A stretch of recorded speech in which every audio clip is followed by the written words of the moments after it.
Okay, let's see if we can get going. A little quieter tonight, a little late, a little rough. You gotta keep on going.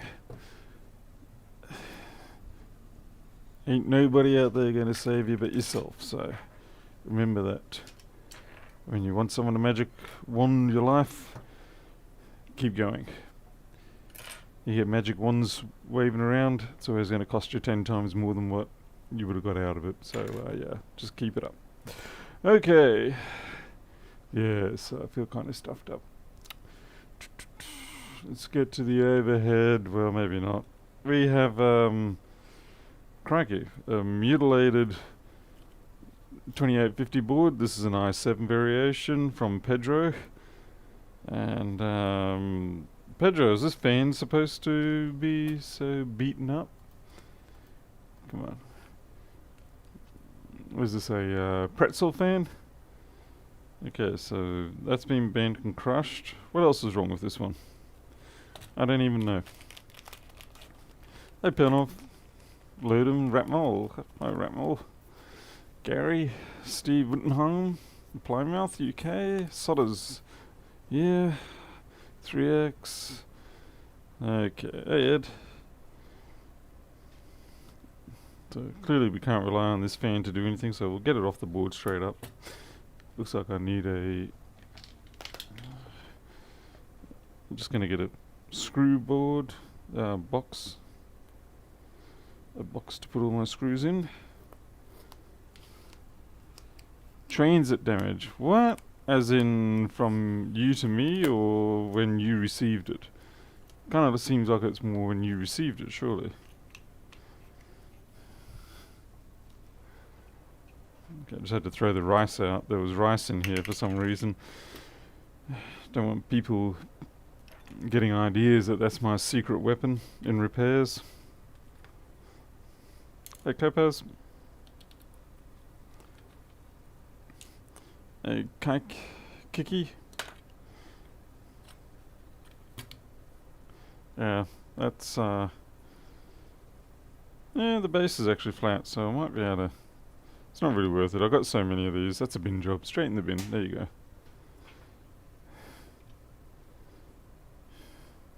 The heat sink's bent, but we'll live with that for the moment. So the first part of this challenge is to find out what is actually wrong, if anything, other than the fact that Pedro touched it. Could have done bad things to it.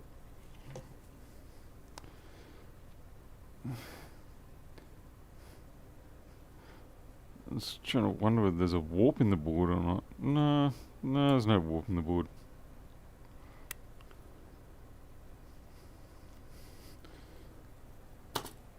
Let's plug in a MagSafe and see how we go.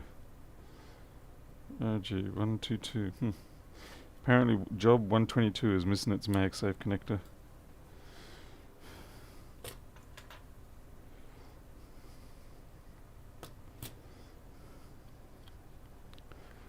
Let's see. Switch over to MagSafe 1. See if we get any activity. 20 fan spin. Well, to coin a popular New Yorker, it's fan spin, it works. So we'll just pack that and ship that off to the customer. It actually does kind of look like it working. It's ramping up pretty hard. And the fan itself is dodgy. Have we been getting a green blinky or not?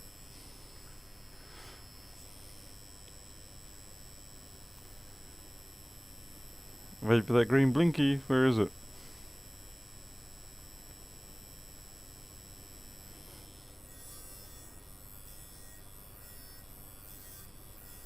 That fan is wrecked.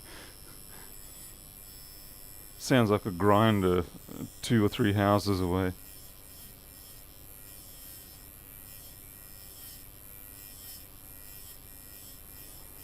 Sounds like someone with welding skills like me. You don't need to be skillful at welding, you just need to be good at a grinder.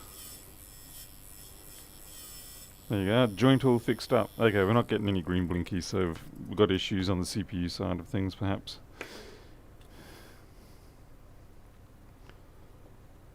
Yeah, 1.5 amps seems to be about right for these boards. And I imagine so for the i7.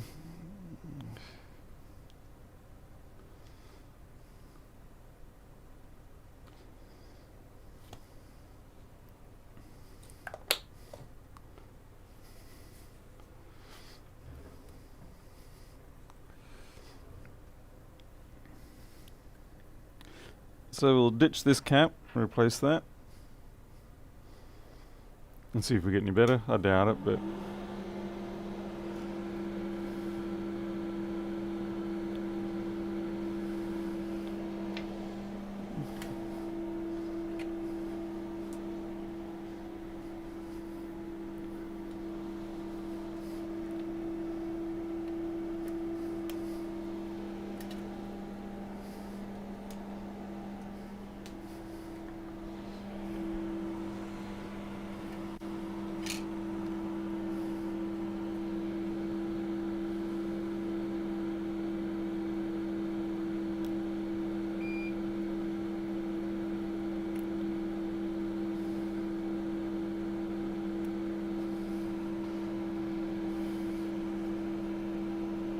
ow. Apparently things get hot when you take them off the board.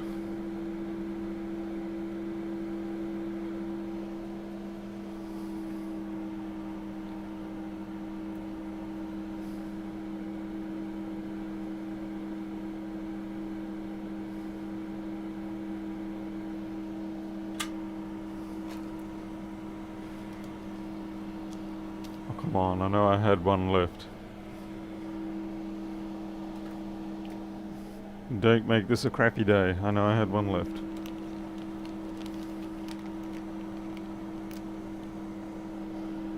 Oh, one left.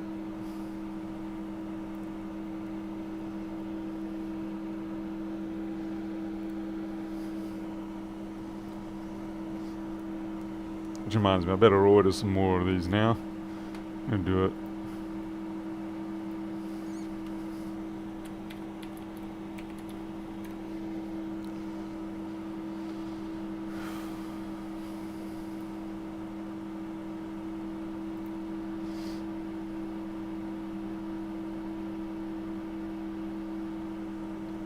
What did I give to you, Pedro?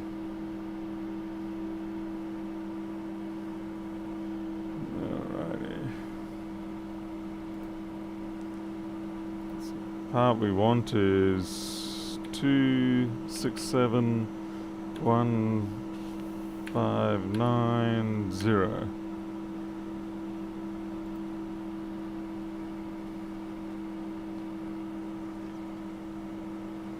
Well, the price kind of jumped up on them a lot.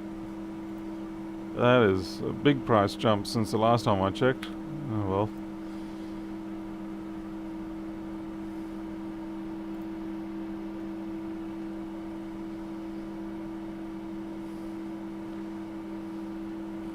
What other crap have I got in here?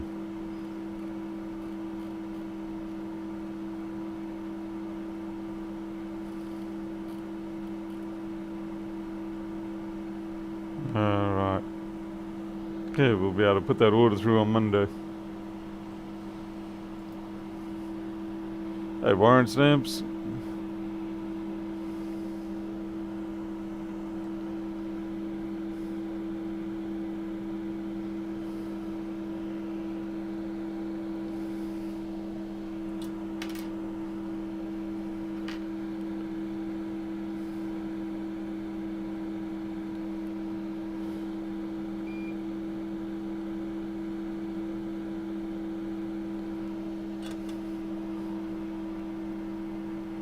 I do occasionally buy from AliExpress, but only if I can't get it locally. My main port of call for parts is places like Element 14 or DigiKey, places like that.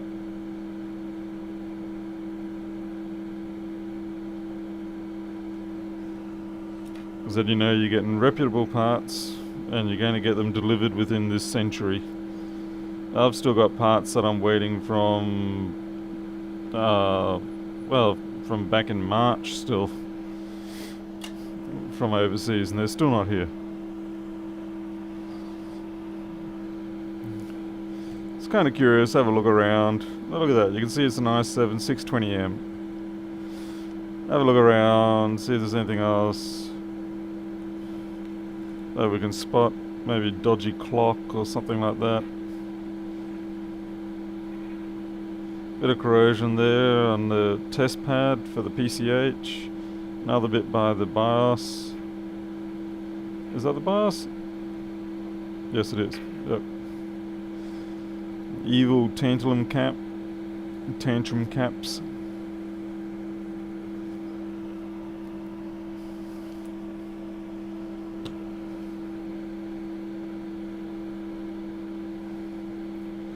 A little bit of light corrosion there, nothing really to talk about, except I already did talk about it, so I kind of defeated myself.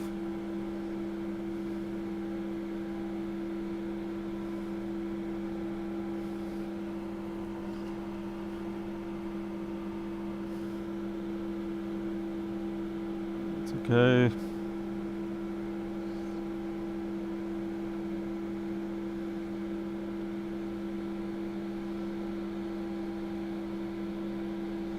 Bit of scum around there, but I think it's just dust. That cap's a little grey on the end, but again, not really worry about. That's a bit of a concern. Been knocked out. Wow, that one too. Wow, 2 pogo pins down. Okay, now we're getting somewhere. Bit of trash here on areas that you don't really want this kind of trash. Some of these lines can be sufficiently high in their impedance that sort of stuff can cause weirdness. Looks like it might not have been too much trouble though, but it can easily turn into trouble. Ah, Jesus. DDR socket's been beaten.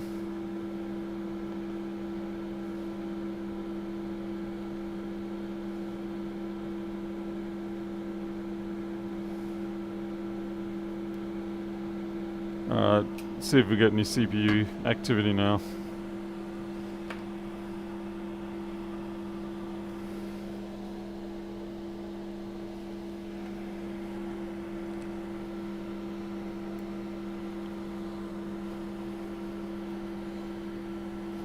I'm not going to bother about the fan spin, we'll just...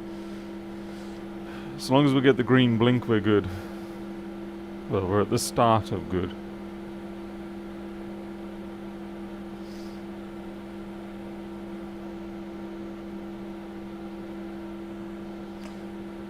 Usually these things will spit out a couple of quick blinks of green right at the start. Looks like this one's not doing anything. PCH is warm. Everything seems to be warm.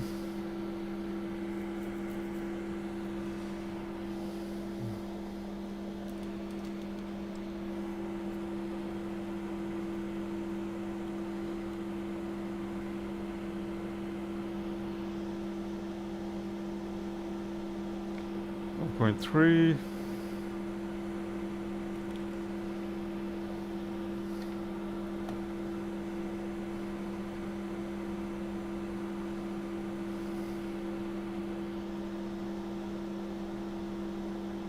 $105.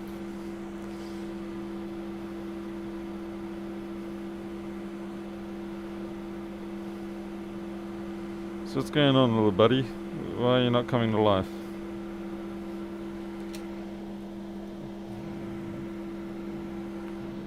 You need some evanescence. Hey, yummy steak.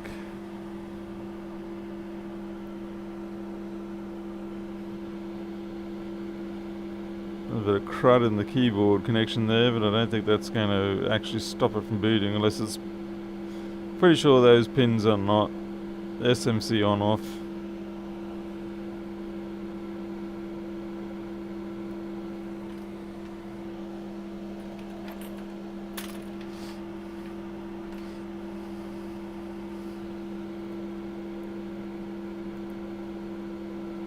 Damn it.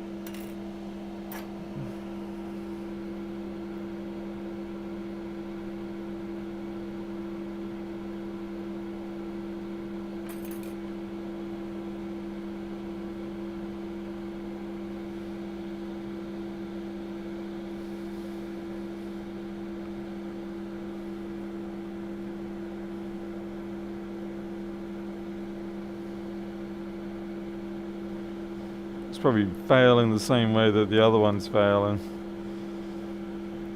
But, geez, another pogo pin off the board. That's some seriously bad transit damage there, Pedro.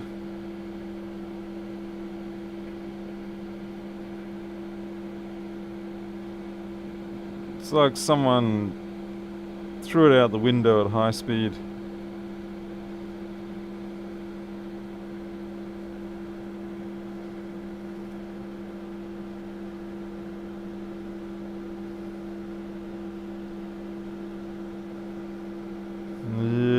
I'm getting an ominous feeling about this one.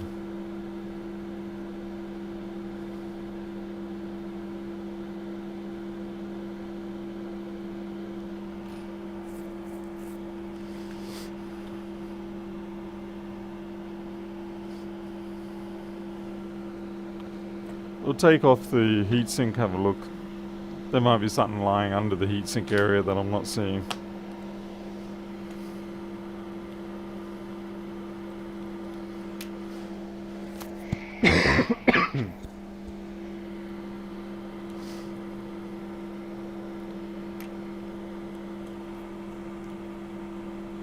Warren, this one I actually would like to get fixed. I've got a customer job that needs, well, would like to have the i7 variant. I've got a working i5 variant, but they would prefer an i7 variant, so I am trying to see if I can either repair theirs, which I don't seem to be able to, which funnily enough has the same sort of issue. It sort of all seems to power on, but we're not getting any CPU activity.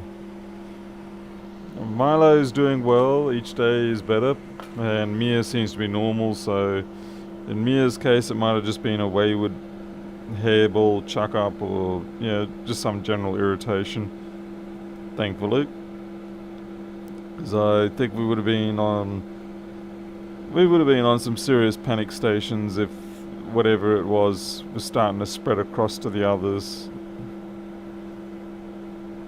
We've had to deal with a contagious scenario before, and it's no fun at all trying to get it under wraps.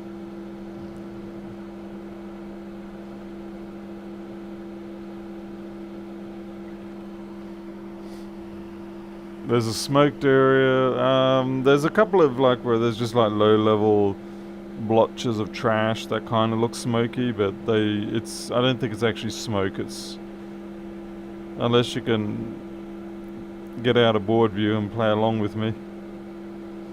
If you're talking about maybe this area here, it's just a bit of blotchy trash on the trace, like that.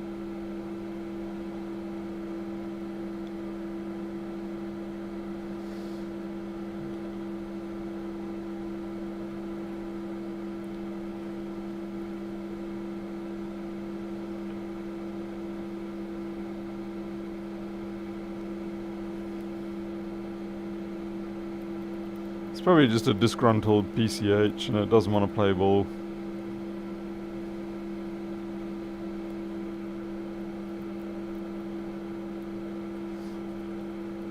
I need to fix up this awl and make it a bit better. Or rather, change it from being a bad half tweezer into a good single awl. Let's see, for that I need a pair of files, or a file rather. The question is, where are my files? They're on the cloud.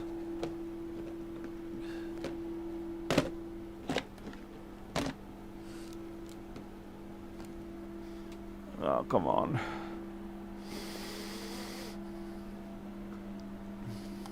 Come on. Where do I hide all my good stuff? Constantly hiding my stash of goodness away from myself.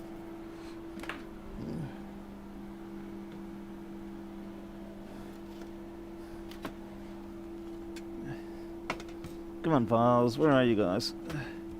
You in here? No. Good for nothing, useless pieces of... Oh wait, yeah, there you are, see. Just gotta learn to yell at the universe more frequently, and it gets scared of you and it delivers the goods.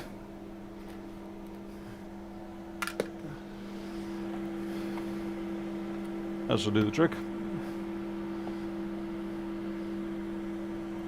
Yeah, the thermal compound does, but it is probably original. I've noticed a couple of them are looking like that lately.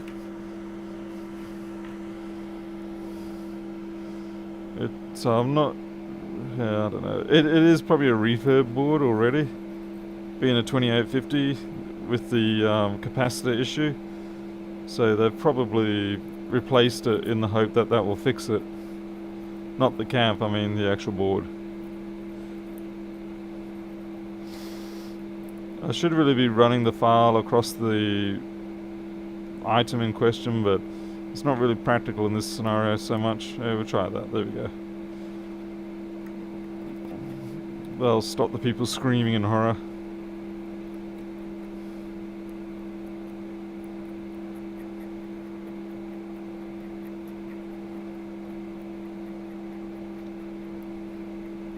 That should be good.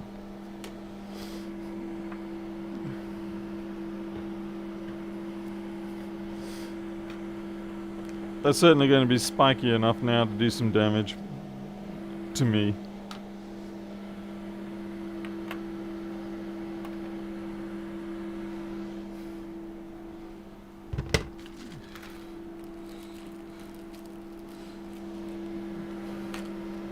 I'm just looking at these other things that I haven't had a chance to look at that came from CMR Zapper. So we've got another couple of 15-inch modification boards. What's this? Chipmunk A4021. I think that's a SMC reset board.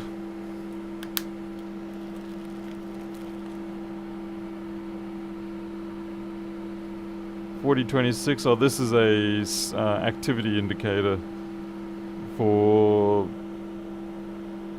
I'm not exactly sure which board that one's for.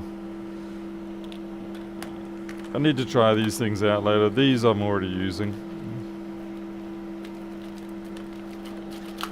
I should put them in my MacBook parts box.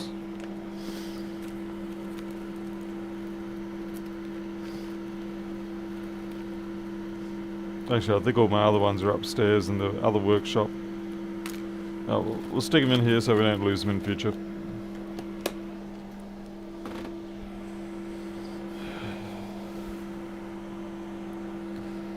Starting to get a bit hot in here. Time to strip off a bit. Hey Mohammed, Leo James. Do I do reballing? Yeah, not on the PCH, but there are other things. Hey Nick 469.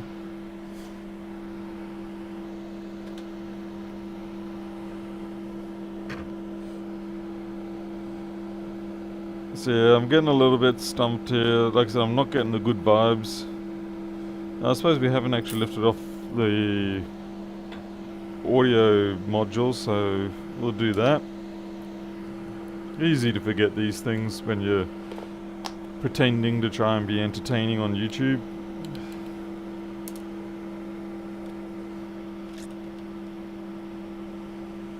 Welcome Nick. I know you've always had trouble with trying to get on this channel with the original account. I don't know why that is, because I have checked through the blocked accounts on this channel and I have never found the one that one of yours, so I don't know what's going on.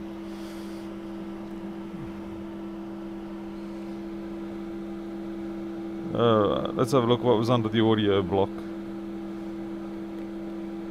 Probably nothing of interest. Yep, nothing of interest. How sad.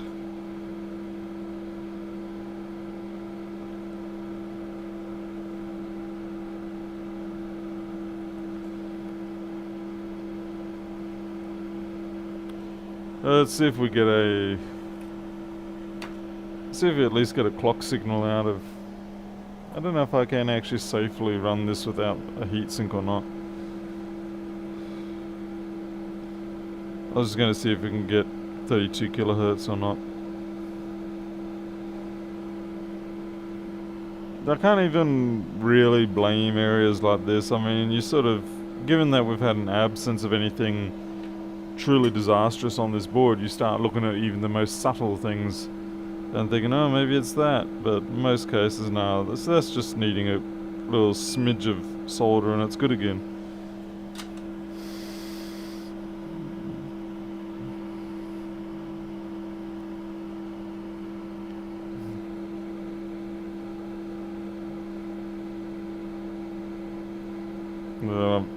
And then, you know, all these things, they're misleading. You're like, oh, a bit of corrosion, but it's too little and in the wrong area.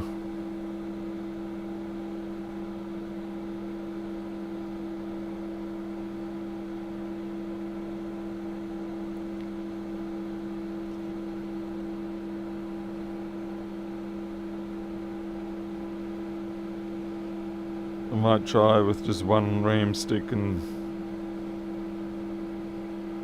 see if there's a variation between the slots. A little bit of corrosion there, but no, again, not enough. I already scratched it off, that's why it looked green on the other sides, right. Could be a bad bias, we could always take that off, have a look, swap it with another one, see if we get at least some sort of activity. What I really don't like is the fact that all the pogo pins have been... Well, that's not a pogo pin, but you know, a few of the pogo pins have been knocked clean out, which does make me worry about fatigued joins and things like that.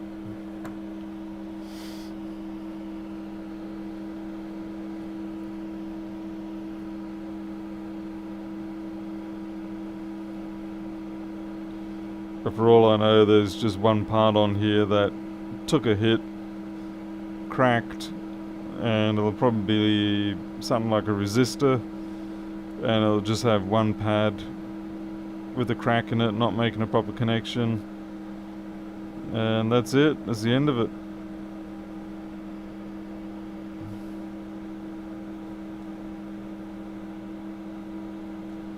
Yeah, we'll drop the RAM out and see if we get a beep or anything.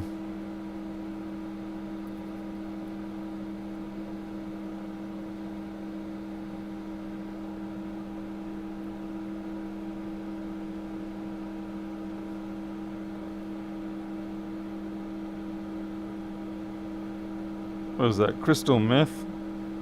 Walter White being around here?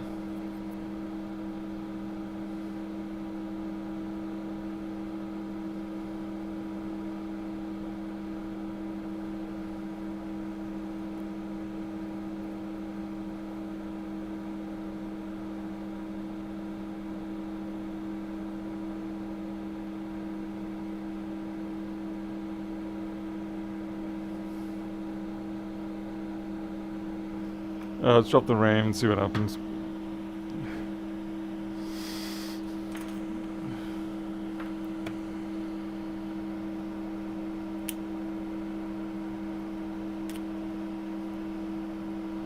I think this board in itself has already been refurbed once.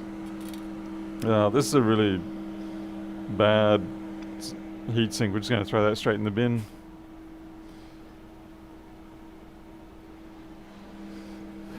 Got to get into that habit.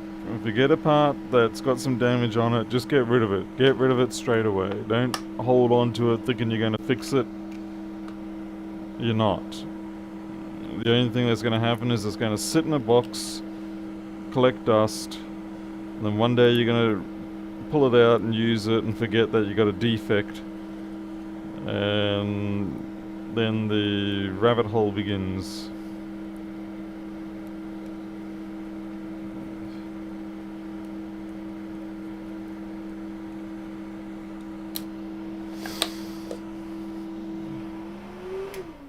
10 seconds no overheat. Yeah, 10 seconds is not enough in my books. I need more time.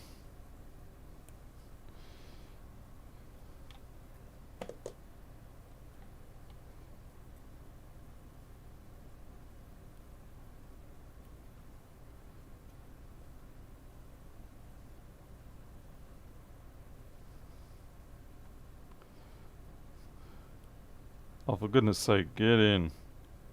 Thank you. Wasn't so hard.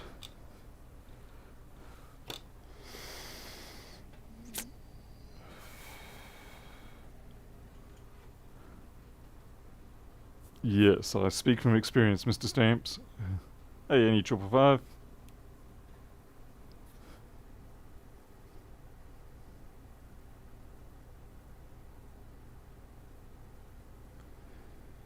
Yeah, we don't even get any beeping activity.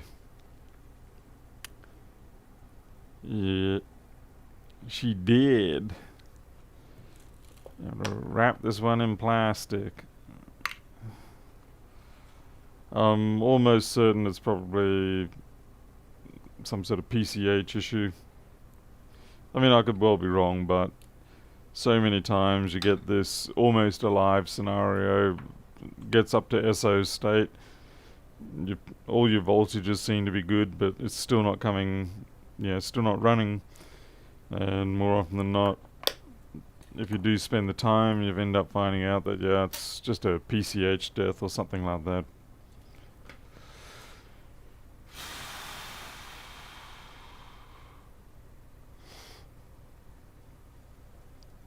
So we might just have to put that aside, I'm afraid, Pedro. I think it's not going to be a win, this one. I'm sorry. I know I can go through the rails, check everything and such, but I have a feeling that this has a story to tell that's going to just simply result in you wasting all your time. So basically this is really more of a donor parts board. I'm sorry. I could spend more time on it, but I don't think it's worth it. I'm better off going back to the other one, which I know sometimes will boot, and see if I can track that one down, but not this one. Alright, we'll go on to the next job. This is another proper job, not some fake job. What do we got here? SSD corruption issues. What? Why have I got a SSD corruption issue board? Oh well.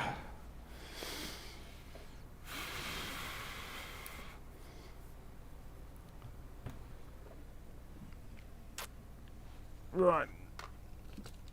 Another container needed.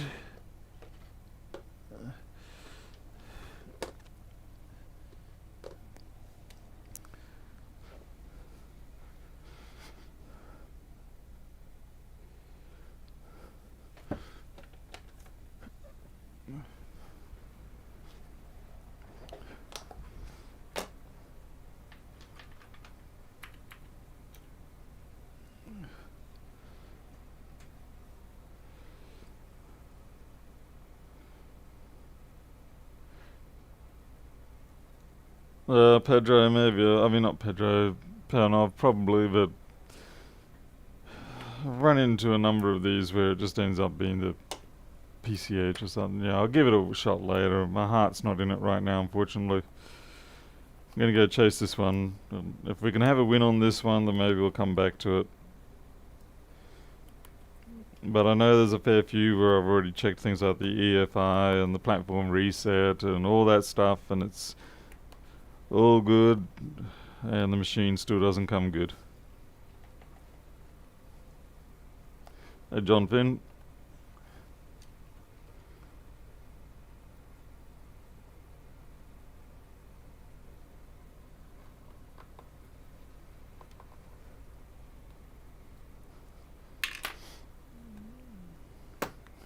Oh, crikey. Well, that's one way not to unscrew something. Look at that, my brain's not even there. I left 2 screws in the front plate, the bottom plate rather. It's not a good start.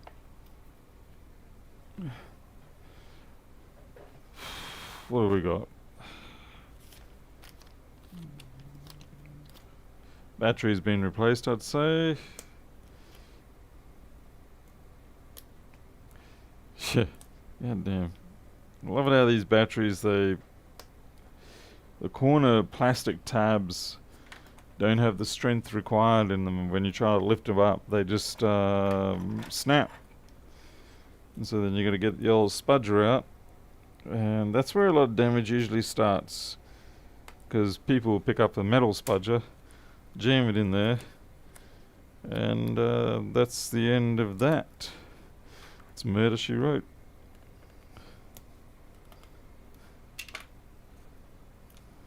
Samsung drive, that's going to suck diddlies. Let's see if we can just boot and see if we've got any sort of sensibility here.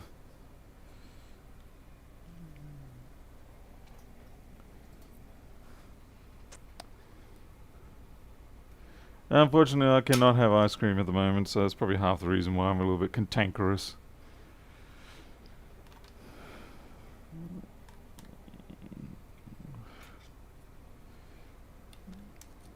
Go. It's the 2015, so it's not going to. Okay, we've got a bong. What the hell is this even here for? CPU activity. I'm going to get a folder.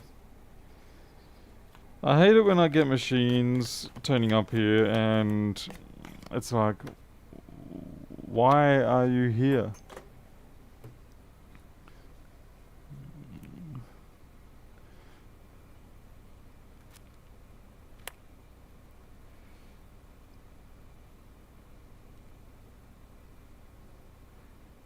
Oh, I think I could probably fit cantankerous into a sentence almost every day. I don't even consider that to be a real challenge. Well, we're going to take the board out, have a look anyway. Now, I am going to be a little bit peeved if this comes out to be a perfect board. And I'm only doing all this because of a dodgy description of the fault. In fact, I'm going to go harass the person who sent this to me.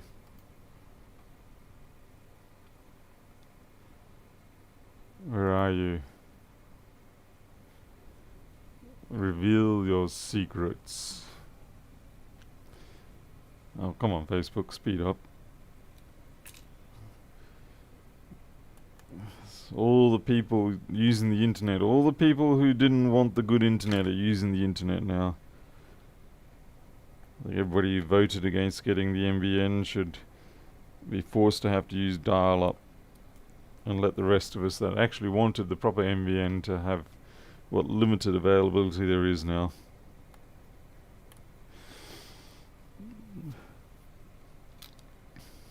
I do have a stick here. I mean, it bonged and it flashed and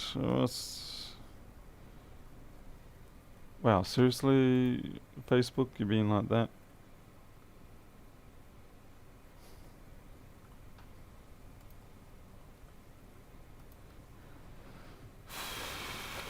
What's the problem with this?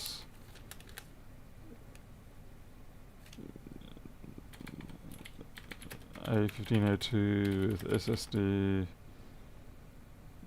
corruption issues. Is it a mainboard issue or just a dud SSD?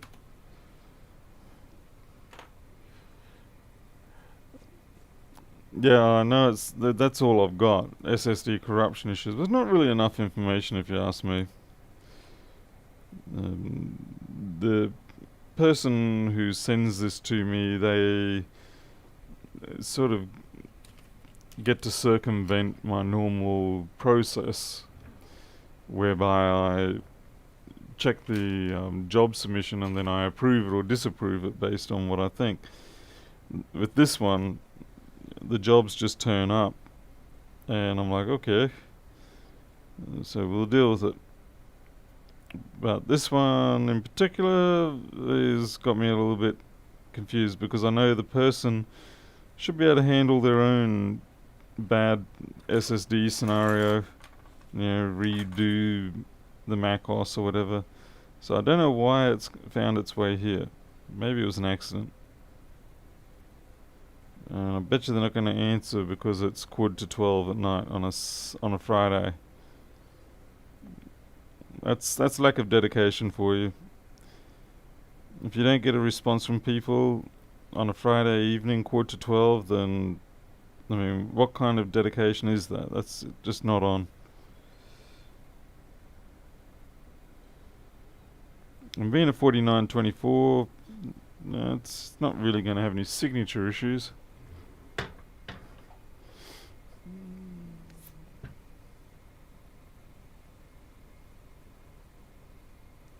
What's this? Battery replacement's a lot quicker if you peel the batteries apart before attacking the adhesive. Yeah, interesting. Hey, JW. I haven't tried that technique. Yeah, I mean, it sort of makes sense because the adhesive level, the bonding level between the outer casing versus what's on the actual chassis would be a lot less. So yeah, that's actually a sensible kind of idea. Assuming you never want to use the pack again, which in most cases you don't. Well, right now I've lost because my heart is not in it. It should be, but it's not. So I'm going to check this one, and this one's just turning into another broken heart situation as well because the information is less than I, and I can't get a hold of the person that has the real information. I mean, when you send in a job, you want something reasonably descriptive. You don't want an essay because if you start writing more than 2 paragraphs, in fact more than 1, then the brain goes into the too long didn't read it behavior. But you also want something more than 1 or 2 letters, unless of course it's a very distinct fault like no power. I mean, you just can't offer anything more than no power. But this one would have been nice to have something a little more, something like machine boots, SSD doesn't work, tried a known good SSD, that didn't work. Maybe that's what the problem is. Yeah, I really don't know what I'm dealing with right now, so that's why I'm just ripping it apart, give it a visual inspection, and take it from there. No, I do repair other machines, but most of the time other machines, people don't want to spend the money to get them repaired. MacBooks generally have a higher rate of... I just realized the... what do you call it? Keyboard backlight flex was crushed down on that. So this board has been out, obviously. Very common to catch that backlight flex on the underside of the circuit board with these models. Don't puncture the...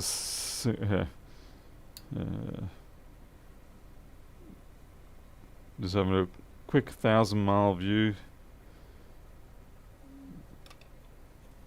Can't see anything distinct, but that doesn't mean anything.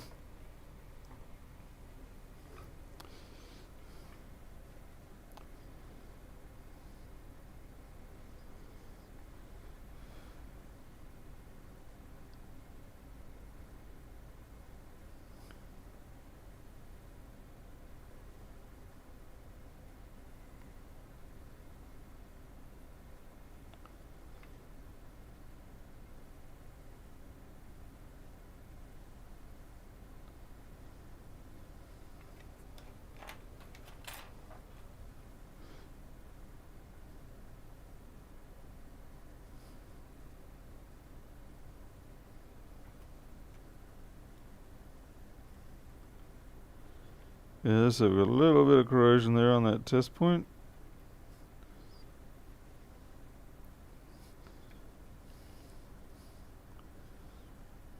So we may find something yet. TPS, that shouldn't cause it be anything to do with SSD anyway.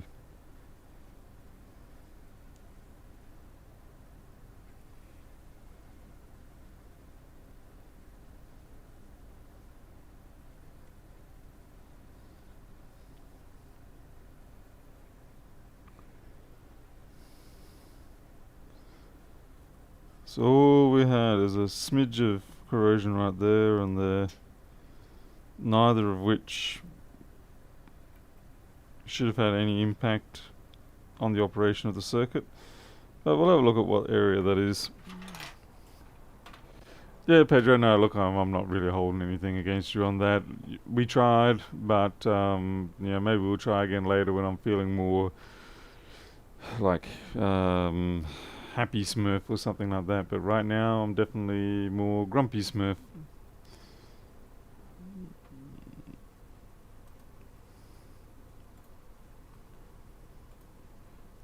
So personally, I thank you for taking the time and effort to send that up to me and giving it a shot. That is appreciated. Just switch over to the schematic. What are we looking at? Is 2.6 and crystal down by here. Pardon me. CPU present, GPU config. Yeah, it's very unlikely. Pardon me. That's pretty much a zero likelihood of being anything to do with. Let's see, what's this? Gamer rule. I guess it depends on what sort of restriction you're going to put on for how long I've been repairing. Because I suppose I can go all the way back to about 30 years, or actually, truth, more than that now. 35 years. But in terms of MacBooks, only the last 4 or so years. And so, I'm not really a long-term expert on MacBooks. Not that you have to be doing it for a long term to be an expert. I mean, you get people like Pedro, who's in chat here, and yeah, he just looks at boards and he pretty much can estimate what's gone wrong with them. Some of us are a little slower on the uptake.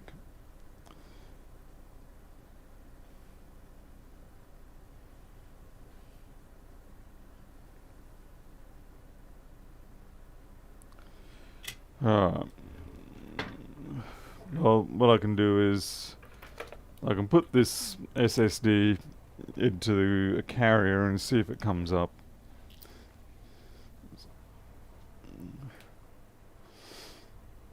Andrew, yes, we did actually last night. Sorry, I forgot to reply back. It was late when I had a look. I'm sorry.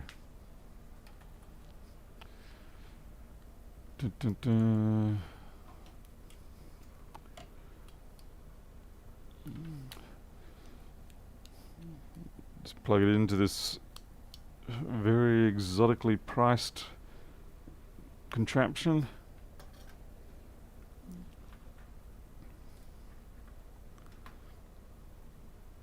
See if it comes up.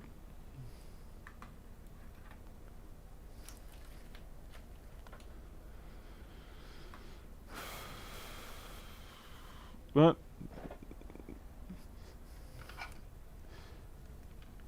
one of the most important things you can do is to actually make sure it's plugged in to the back of the computer. And with USB, make sure it's the correct way around of the 3 possible ways that you can install a USB Type A connector.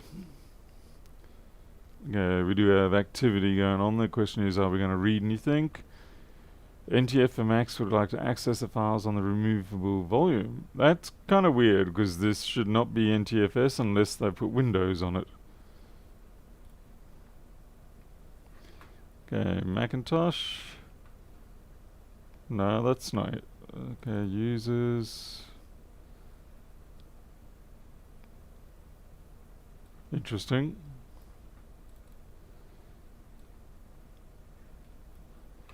Seems like it's intact. 250 gigs, 180 used. Alright, so it seems like it's alive. Whoops. I don't know if anyone can see what I'm doing, but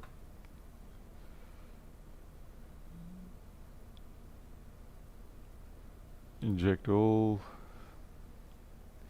Well, that seems intact, and it's not getting excessively hot, so it hasn't yet got to the point where it's failing. Being a Samsung, it's going to fail soon enough anyway. So the person should do their best to go and get themselves a replacement 250 or bigger drive. Because otherwise, come in a couple of months, they're going to wake up one morning, go to start their beloved trusty little MacBook, and Samsung's going to have done the dirty on them. Do a mem test EFI on the 1502. What? How do you mem test the EFI? I mean, mem test I can, but using the mem test boot disk, is that what you mean, or?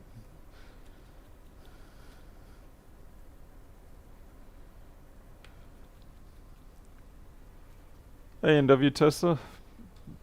Milo's doing much better now, thank you. And Mia appears to have not had the same issue. She just simply decided she ate something a little dodgy, or maybe had a hairball she wanted to get out. Unfortunately, it wasn't anything to do with the ailment of which Milo suffered. Thank goodness for that.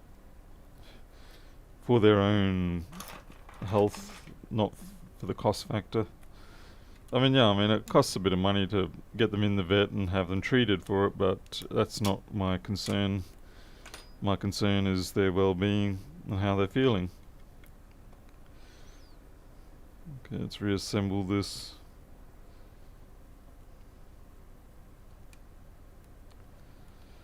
And of course, the concern would be that, okay, we've now got two cats down with this fault. Two cats down with this ailment. Is it something in the yard they're eating? Is it contagious between them? Or, that sort of thing. So it brings up a whole lot of questions if that had happened, but fortunately it didn't, so we're all good.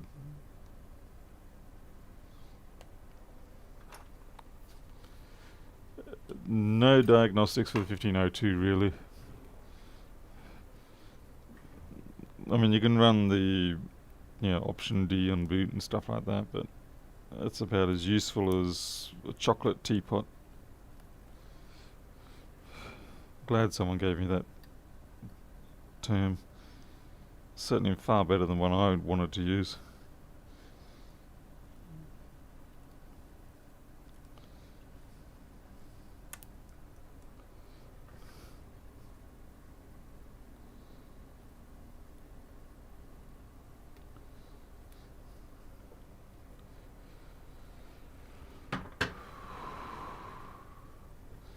You should look for schematics for my cat.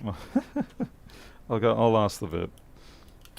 She'll probably look at me a bit funny and go, "You've got issues, Mr. Daniels. Please don't come back here. Send your wife instead."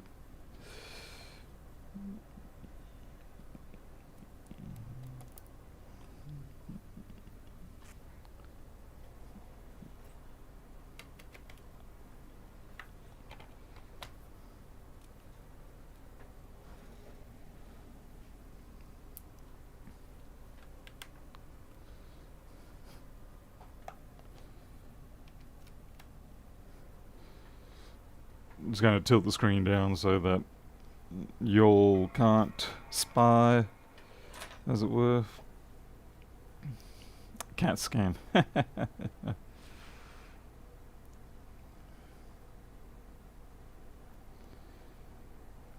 Okay, so we're not getting an Apple logo yet. I've noticed sometimes if you don't do a PRAM reset on these, for some reason they take a minute or so to come up. Hey, night cursor.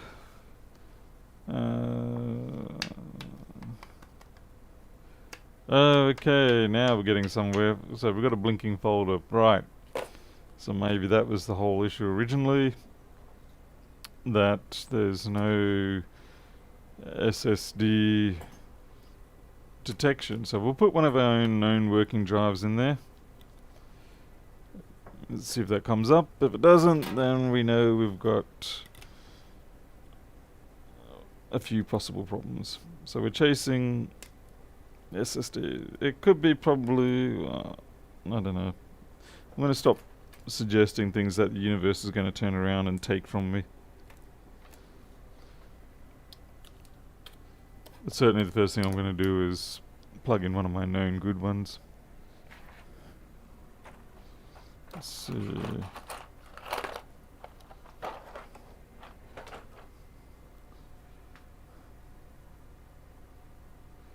Hey, Keith McDermott.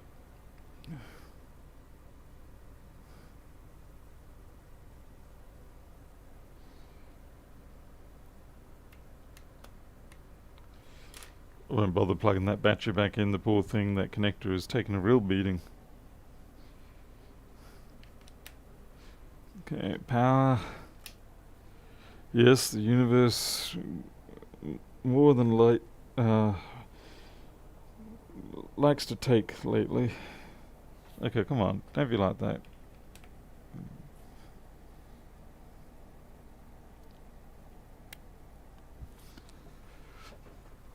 I gotta say, these machines are a good example of why the Chipmunk is such a nice tool, because you won't get the fan spin on these machines for several minutes. But if you have a Chipmunk, you can see straight away whether you're going to be getting a fan spin and activity, so it's definitely a good investment.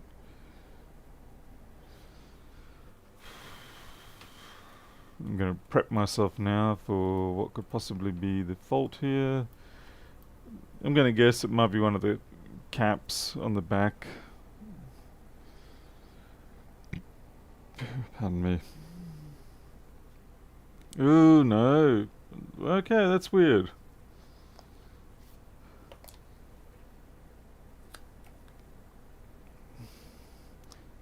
Well, no, I've spotted it. I can see exactly what... Oh, yep, I've spotted it.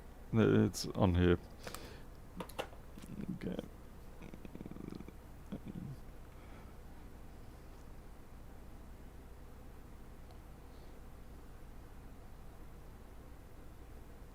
Steve.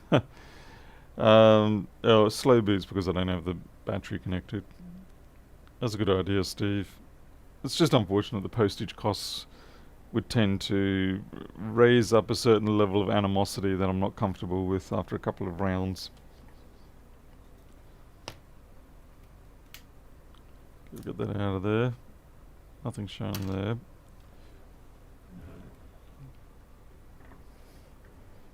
Yep, I can see the junk straight up. Alrighty. That'll about do it.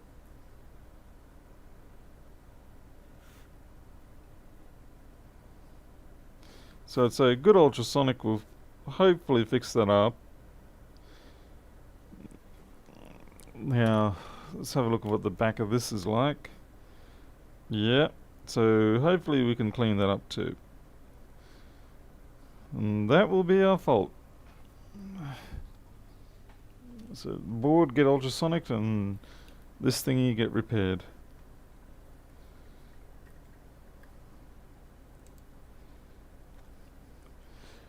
To be fair, I would probably suggest in this case that data is recovered off this and then it is replaced. The person should be thankful that they'll get the data off this and walk away if they're like. It's not very often you get handed a nice little warning like this. Usually what happens is that it dies completely and you're just left holding a bunch of useless electronics.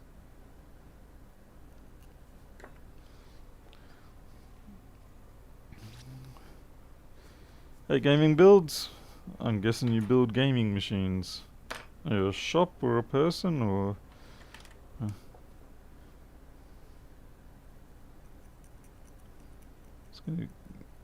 Trying to get an idea here of how far this corrosion's gone. But yeah, what I'm going to do is I'll probably plug this into the iMac that you saw me using just before, plug in an external big drive, and just back everything up.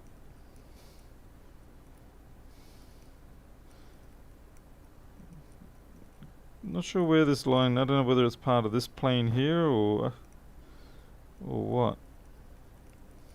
I don't know whether the fault is the drive itself. Like if this is a single data line, I doubt it though, because the amount of corrosion there indicates that it's probably a power line, which means it probably is bound with. See how these are all connected? These two are probably connected as well.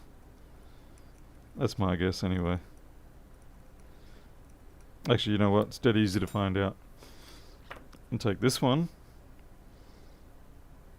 Yeah. What did I say about dead easy? First 4 and then the next 2. Ooh, these are different. Okay, let's get myself another Samsung drive then. Samsung? Yep, we've got another Samsung here. Hilariously from the same person too. No, okay, that's interesting. It's just a dead pad. I don't think it goes anywhere. Alright, that's weird. I legitimately would have thought that'd be a power pad based on the corrosion level. But, okay, so maybe the mainboard socket was the actual primary culprit. I do have a rubber block for that ZX, yes. Wait, what's this? Nope, wrong one. No, where's my rubber block? It's on the floor here somewhere. Well, that's the last place I saw it, rather. Oh, there it is. Yeah, so one of those things. Goodness knows how old that is now. I've had it for quite a period of time. So it's massive compared to the MacBook board. So it makes it hard to know what you're doing. That's the problem.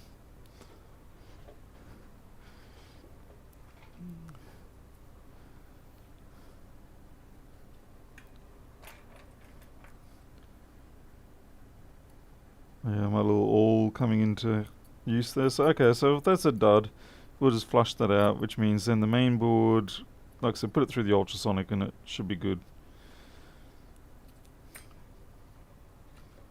I wonder if the reason why my test drive worked is because it's actually an AHCI one, whereas this is a PCIe one, is it? So maybe they use different lines. Either way, backup for this one. Which means I've got to go find myself a large backup drive. NVMe. Thank you, Pedro. I just couldn't get it in my head. Anyway. So yeah, maybe on the mainboard connector, the NVMe lines are messed up, whereas the AHCI, I don't know. I don't know enough about the connector on that, whether they're different lines or not. But at least we consider that a smoking gun, so that's a good thing. Now we can do something about it, including taking the damn mainboard out just after I put it back in. SATA ones use a different connector. I'm not sure. I'm out of my depth there. I'd be lying if I pretended to know what I was. Switch over to schematic and have a look. Okay, so this is the connector. And we've got all these lines here and here. So I don't know whether the different styles use different lines. I just don't know.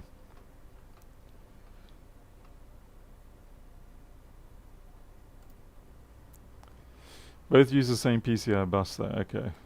SATA ones you do right.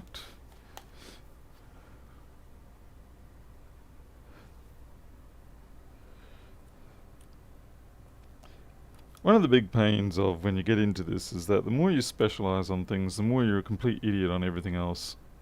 As a general rule, unless you're a savant person or one of those people that just looks at a page and that's it. It's memorized for the rest of their lives, and they can recall it on demand. Hey, Panoff. I gotta admit though, that is not a trait I would personally like to have. People sort of think that being able to instantly recall things in absolute clarity would be a blessing. Personally, I'd consider it to be an absolute curse, because a great deal of life is not that pleasant. And when part of trying to deal with the less pleasant aspects of life is relying on your brain to basically forget a lot of it. And if you don't have the ability to forget that sort of thing, you end up you're going to be a very tortured person. Very tortured person. So yeah, think about what you consider to be a gift and what isn't.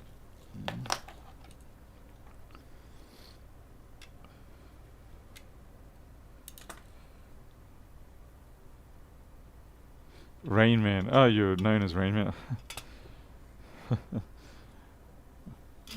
Yeah, if only you got to speak to Dustin Hoffman and Tom Cruise, eh?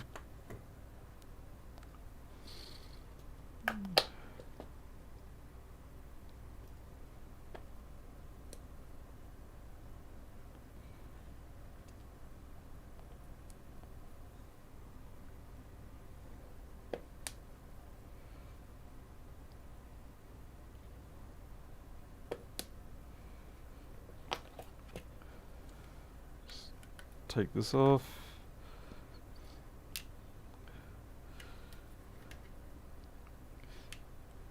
Well, just so I don't disappoint everybody, I've got some 3115s that need fixing up, and Pedro needs a 3115 SMC, so I guess it would be fair for me to prep one for him and send it to him.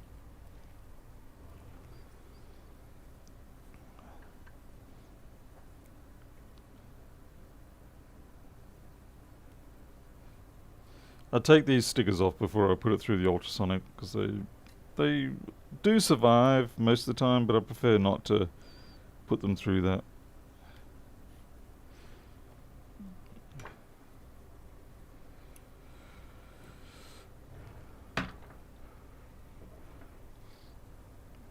Okay, so what job's this one? 239.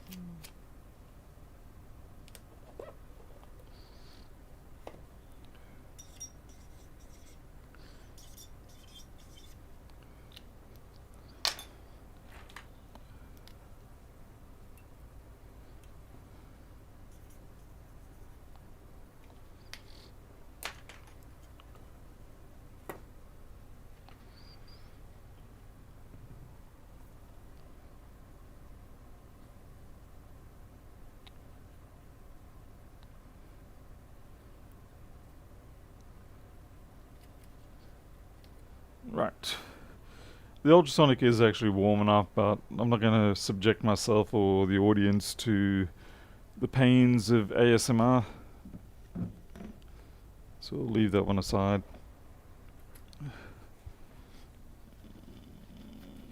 One of the things I do definitely want to put into the new workshop when I get it built is, of course, a nice soundproof enclosure for the ultrasonic cleaner.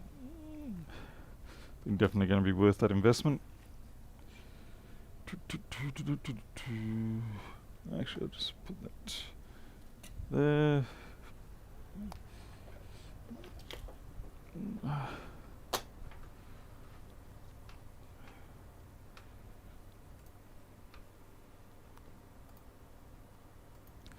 Just going to leave some notes.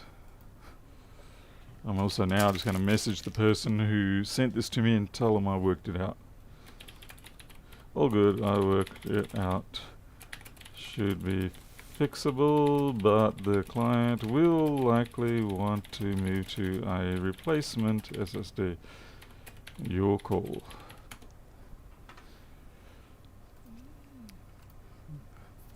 Okay, SSD connector and SSD itself has corrosion, backup SSD, and recommend replacement. Submit.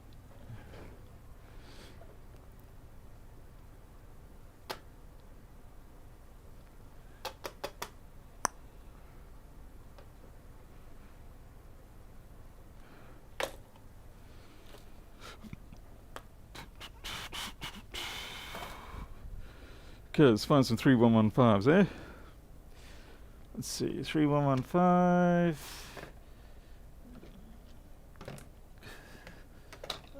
Pedro doesn't want a 2350. He wants a 3115, 3115, or a 3115. So we've got three 3115s and one unknown. Why are you unknown? You're ancient, that's why.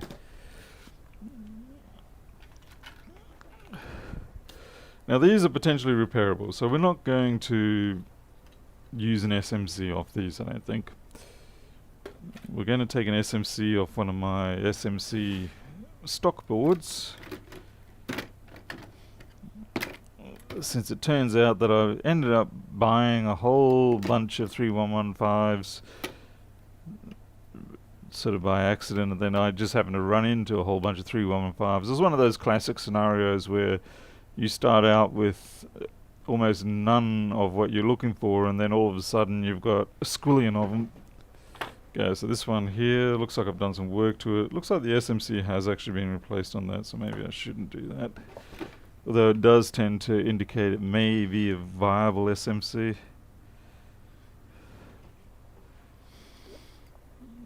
New tech for old Macs. So what I'm going to use a air pump, what do you call it, plunger, blow the brains out of MacBook boards. That was a strange movie in many ways.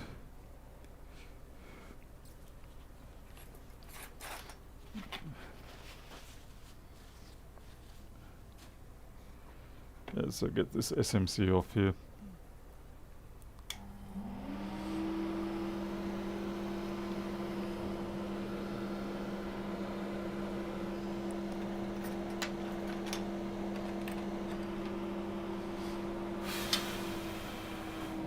Yeah, Grim Reaper out.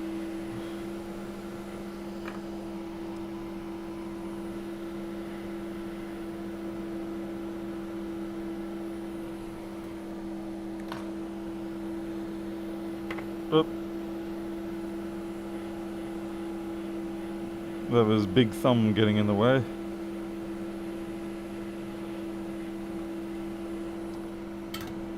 It's actually a pain trying to get the edge bonding off some of these, because the board, you want to hold it down, but you also need the hot air, and it's like, well, what's it going to be? You want to hold it, or do you want the hot air? Take a pick. I think I'll get a support assistant. Yeah, this should do it. Nice 7 amp hour, 12 volt sealed lead acid battery should do the trick just nicely. Marvelous. As this iMac won't get Mac Hospic, so I'm only just moving to Catalina for a couple of them. Most of the time I'm still more than happy with High Sierra, except for when they're shutting down everything for High Sierra, and it's like, stop taking my options from me.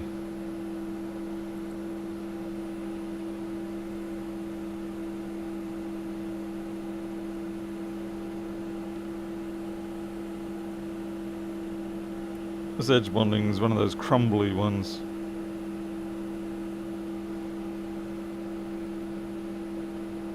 I'm only using 250 on the hot air here. So we're not at reflow temperatures or anything. Ah, that spat something back at me.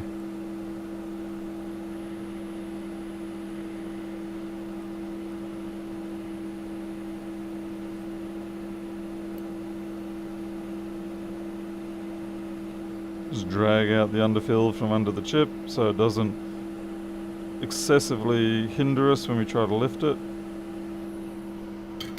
Okay. Wow, looks like the trash makers are here. What is it? Yeah, it's just past midnight, to be expected. Take a pen off. Yeah, let's go to Mac repair temperatures. My 7 amp hour battery pack's doing a good job holding down everything.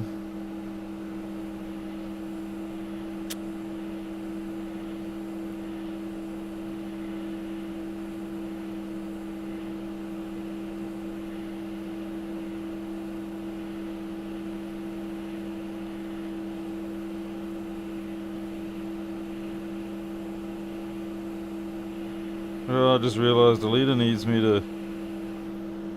We've got to give Milo his tablet, so I better check up on that. Okay. I'll leave you with that. I'm going to be right back. I've got to go check on the tablet scenario.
back.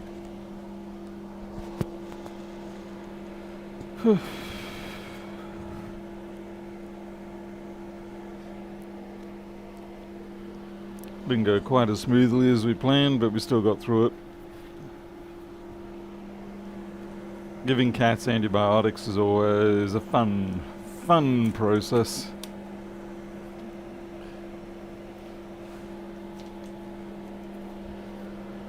Alright, so we managed to get our 3115 off. Put that aside. Get out our reballing platform.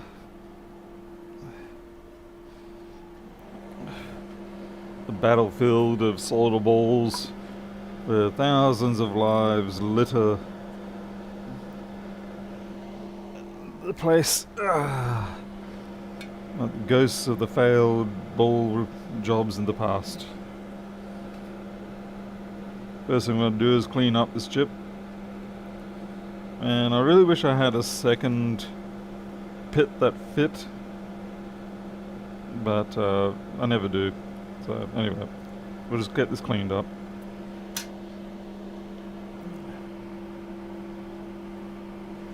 You pulverize the meds and mix it with pills. Yeah, I suppose there's one way you can do it. I guess I always worry that we've got no guarantee that they'll eat enough of it.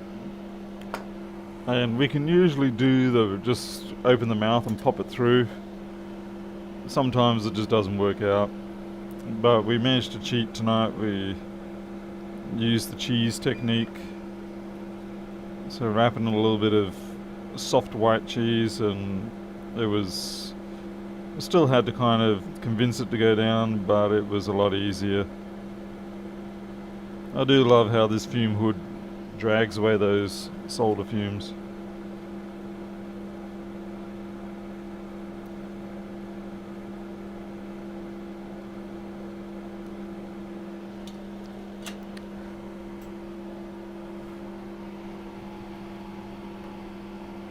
Yeah, this is the 559.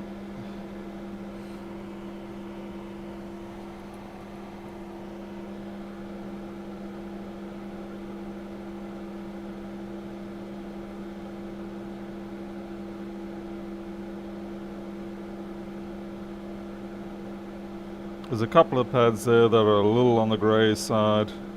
Other one there. I'm trying to debate whether it's worth trying to clear it up or not.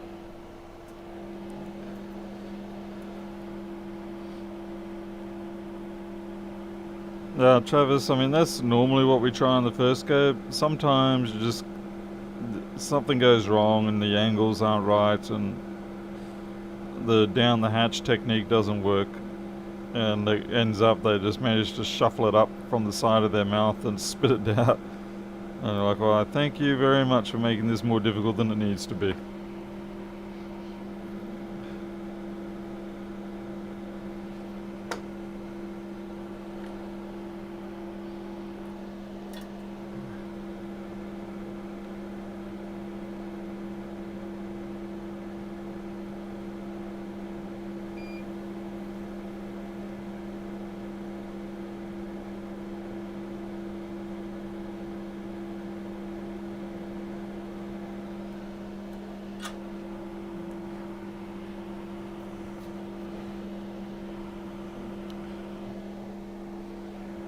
Cats and pills do match if you want a deadly outcome.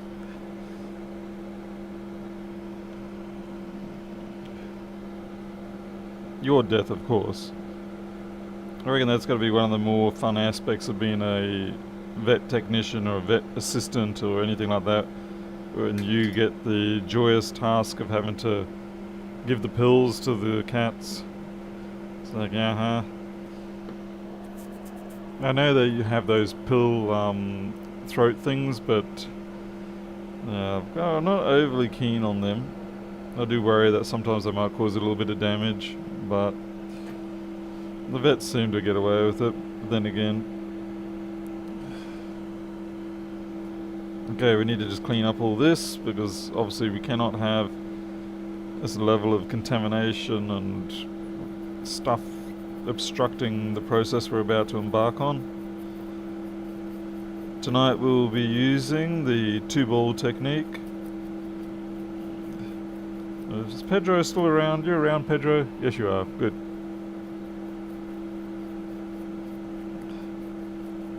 Just clearing out as many of those undesirables as we can.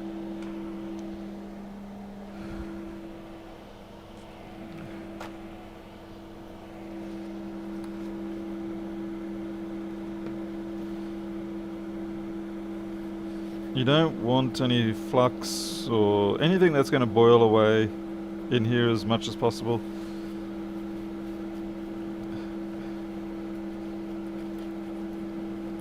It has a surprising ability to wick between the chip that you're trying to reball and the stencil and create some rather disappointing outcomes. Now I've just got to clean the stencil as well because I was silly and didn't put it in the alcohol bath the last time we used it.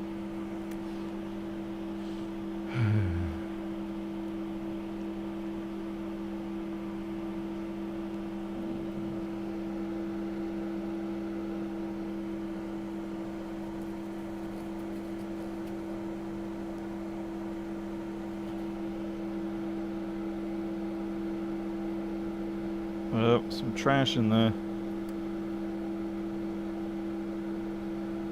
It's really handy having this one-sided tweezer. Although, like I said, it's really more of a probe now.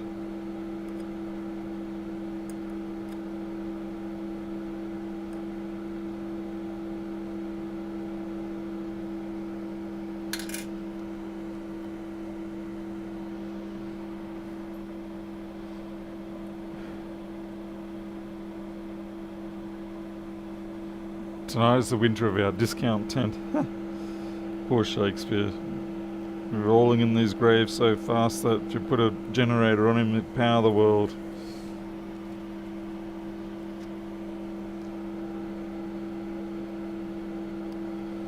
Poor old Richard III. What did he ever do?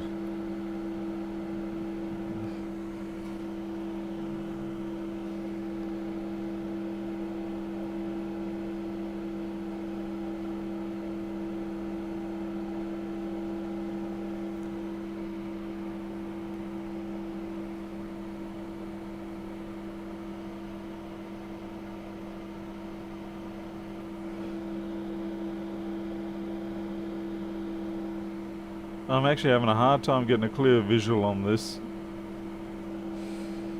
Alright. So we're going to go that way. So we now need to put our 2 balls on. You had a hunch, yep. Was that an intentional pun?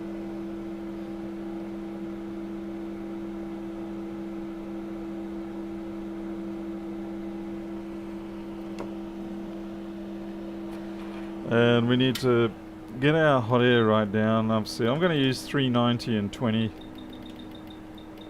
to put the balls down. Wow, those tweezers need a clean.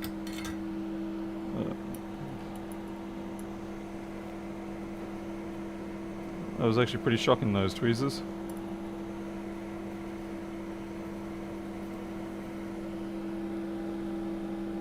That's a fair bit better.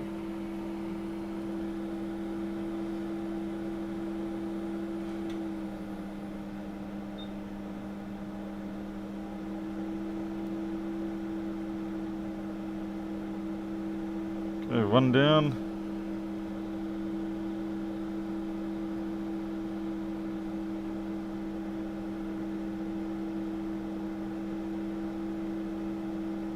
Two down.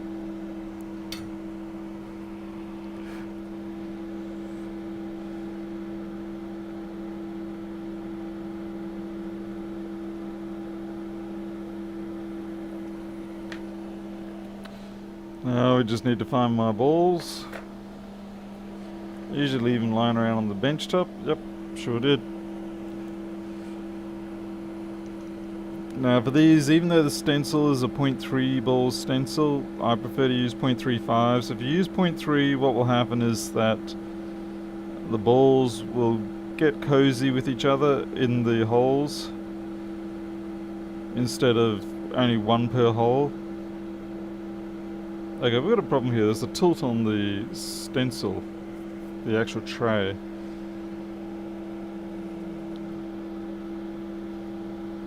And it's causing the balls to roll off back towards me.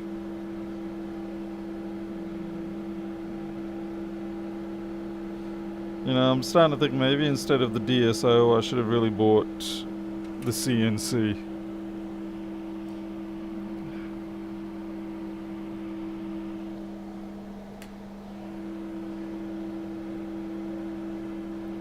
Yeah, Pedro, I'm going to ignore that. It sounds like hippie talk to me. Okay, and just roll off the excess. Like so. We've got one ball there. Okay, picked him up. That's it, we're done. That's... Wait, no, there's one there. Man, I thought I had a perfect score then.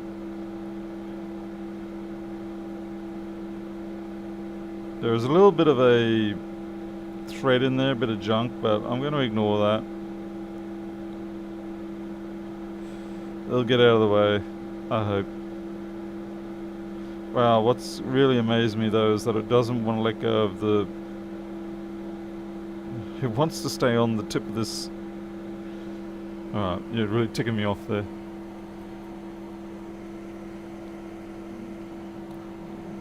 Clean my tip and try again.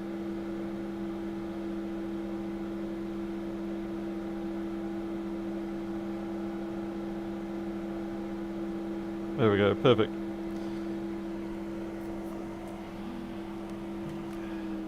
Yeah, magnetic personality in my butt.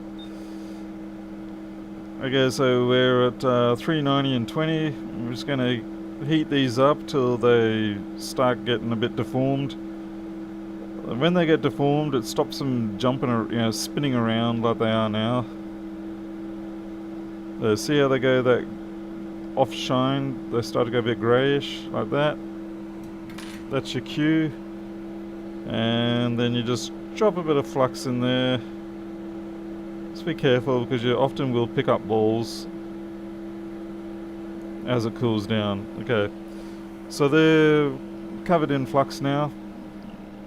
And under normal circumstances, if you use that amount of flux with the freshly installed balls like we had before we deformed them, they will all just jump right on out. But because we deformed it first and then applied the flux, what do you know? None of them jump out.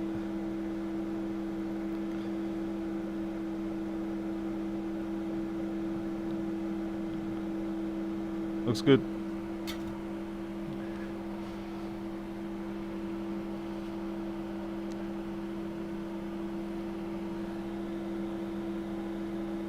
We'll be able to lift that off now.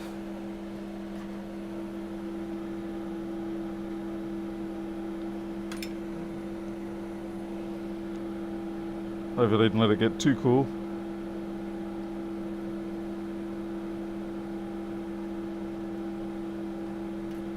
There we go.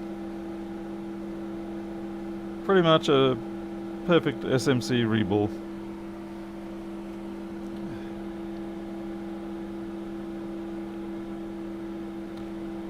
Just to be sure, I will run the heat over them again. Make sure that they are well and truly sitting down. They should be, but this is going to Pedro, so I want to be absolutely sure.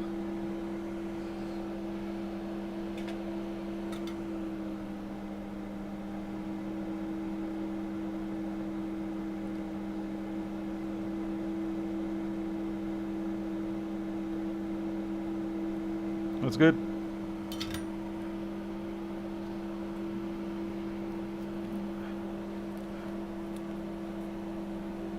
Ballmaster, new characters for Diablo 4.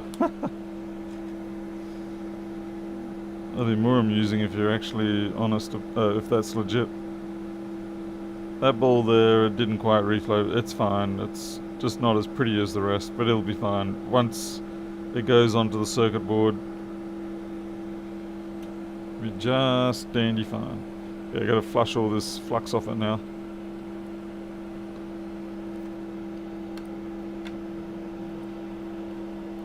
Raise up my head.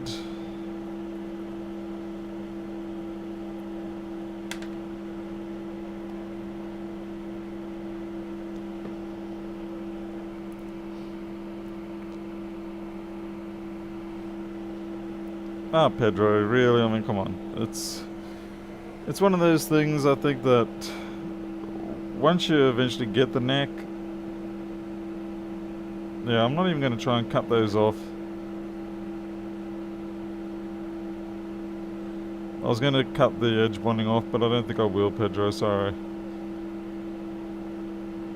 It looks a little gnarly, but it's not so bad.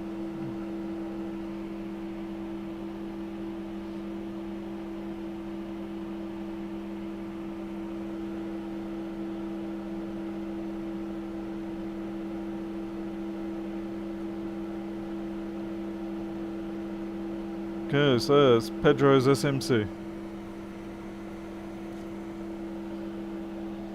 Stick that in a little jug baggie.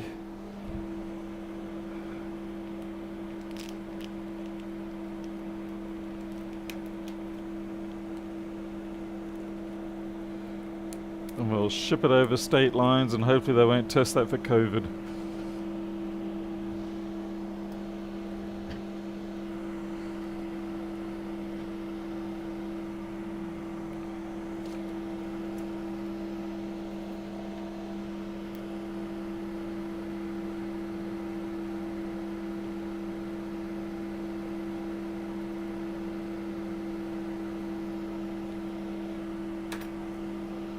That just says Pedro's SMC 3115.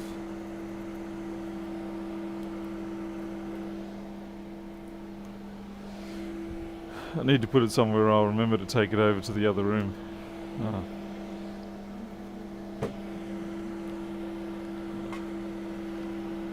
Suppose I should really clean this stencil up. Where's my...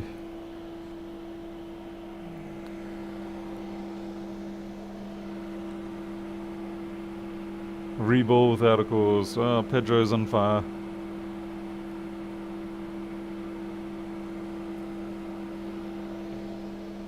I'm kind of curious, Nick, why you think I'm conscientious. Oh, my sweetie sent me a message.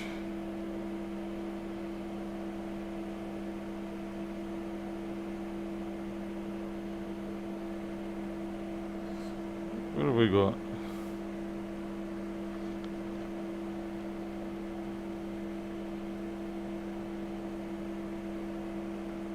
Oh, right.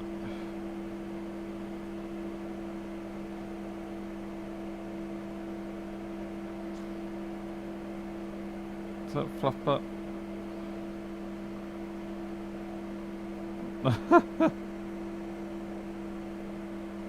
My wife is, Alita's just sort of getting the stray cats to be more social. And she's just taking a video of them. Little pipsqueak is in there, jumping around, chasing bugs.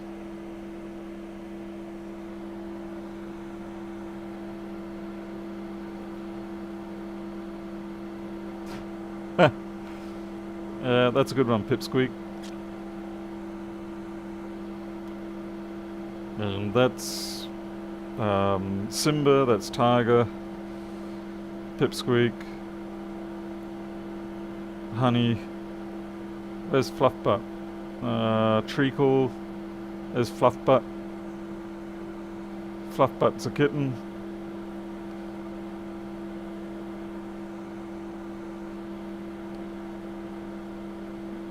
These the plates look really dirty, but we replace them every night multiple times. We clear them away in the morning. They're just paper plates, so that's why they look a bit... The table's terrible, but we're going to change that.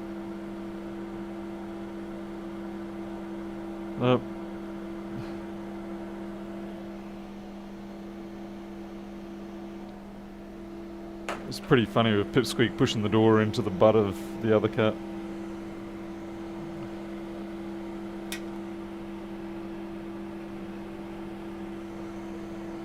It's a pretty shonky table, but you know it does the job. I've got a replacement for it.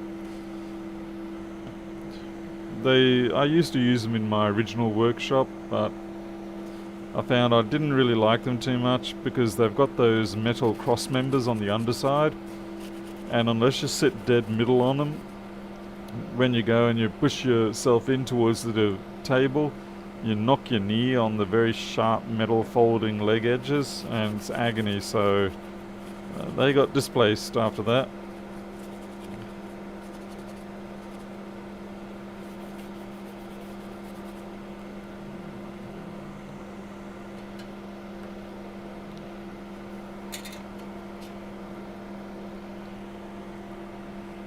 Yeah, kneecap job, definitely not pleasant. It's a sort of pain that it hurts initially, but then you find out, of course, about 12 hours later, you get that deep, low ebb in your bones, and you're like, oh, and it just cripples you. Cripples you.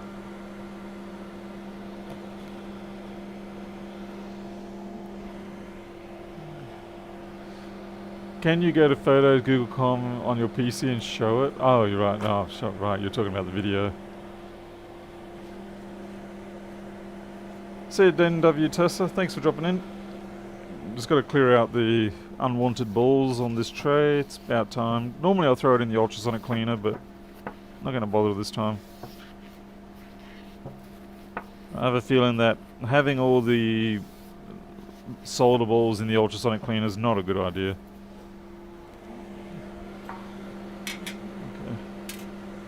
Okay, ready for next time. I may as well stick the container balls in there too. There we go.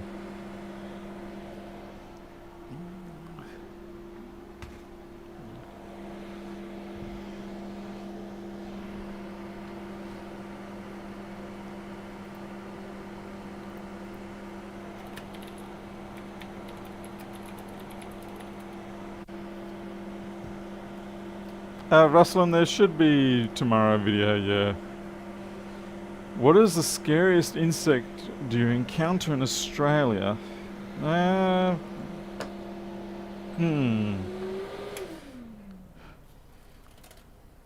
I gotta think about that one. I don't know what's rattling around in my fan up there. It's obviously something got sucked up there that it shouldn't. I have to think about what's the scariest insect. Because, see, a lot of the time I don't, insects don't scare me. They give me a fright sometimes, but I'm not scared of them per se.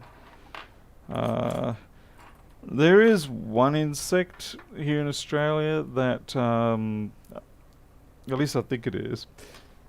And when it bites you, it's not biting you, it's injecting an egg into you. And then you get this whopping great big worm, as it were, that just eats its way through your epidermis. It just keeps running along, usually it's in your belly, your fat areas and stuff like that, and it just keeps running along under your skin. And that's some pretty nasty stuff, that is. No, actually, Steve K, I've got a whopping great big container now. I think I bought 250,000 of them. So I won't be running out anytime soon, that's for sure. Yeah, naturally I can't find them now, but yeah, I've got a big container of them now. It's no, not botfly, tsetse fly or anything like that, but yeah, it might have been a dragonfly even or something, I don't know. But in terms of critters that actually genuinely scare me in Australia, it would have to be Nagari fowli amoeba. It's not even an insect, it's not anything like that, it's just a little amoeba. But if it gets in your nasal passages in the right way, it goes into your brain and kills you. So yeah. And you get that by swimming around in stagnant water or having stagnant water blown up your nose. And a lot of people do die. It happens over in all over the world. Mosquitoes are pretty bad too, yeah. It sounds like free liposuction. Yeah, I don't know what it is. I'll have to find out. But yeah, it's not pleasant. It's got to be pretty freaky to think you got something that's chewing its way through your skin. when I say through your skin, obviously I don't mean puncturing out, at least unless you leave it for too long. And if you're lucky, it'll go out through your skin. If you're unlucky, it might burrow in deeper and decide to come out up through your spinal column and then pop out the back of your head, but hopefully not. That Star Trek grub, yeah, that's based on little critters that we do have in the dirt and sand around here. They're little sand something. But yeah, they build these little sort of pits in the sand, and the ants walk along, and the ants fall into the pit, and those Star Trek creatures just come out, grab the ant, and pull them under. We used to catch them for fun. We'd put them back, but all you'd have to do is you get like a cobweb, which is plenty of around here, and you roll up the end of the cobweb slightly so it's got a little bit of mass to it, and you dangle the cobweb into the pit, and the creature comes out and grabs the little balled up end of the cobweb, and you just pull it out. But yeah, they look very much like those things they stuck into... Whose ear was it? Chekhov's ear? I can't remember. Or was it just a random red shirt? Antlions, that's him, yeah, thank you.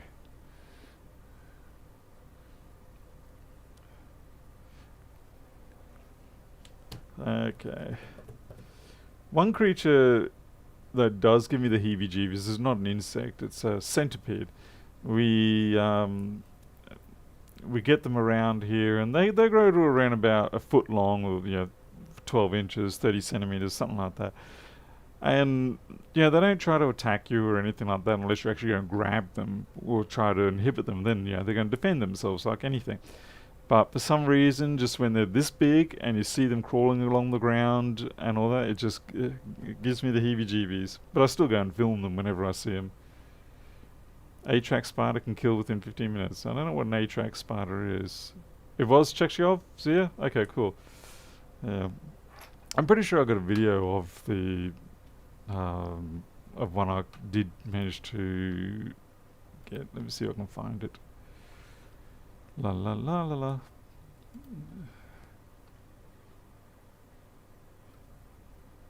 Let's see. Paul's videos, your videos.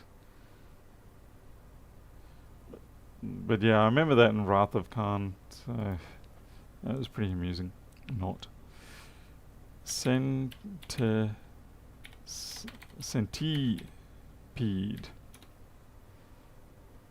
No, I want my own centipede videos. All videos.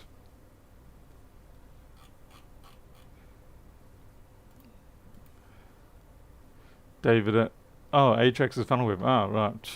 Why didn't I know that? I feel embarrassed now.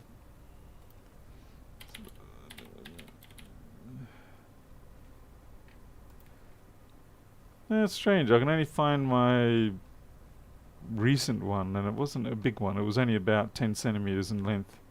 No, centipede for sure. Well, anyway, I've got a small one here. I'll show it on screen. Switch screens. Schematic. Yeah, that'll do it. There we go. So this is a small one. It's only about 10 centimeters, but yeah, that's pretty much what they're like. But yeah, you get the big ones, the foot-long ones, and they're median. They've got whopping great big pincers, and they really give you a hell of a bite.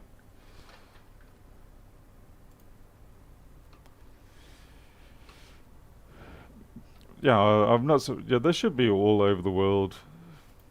I mean, they are old world creatures.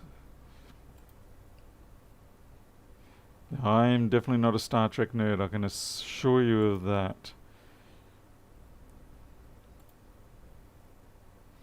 I remember when my father made me watch the very first Star Trek video.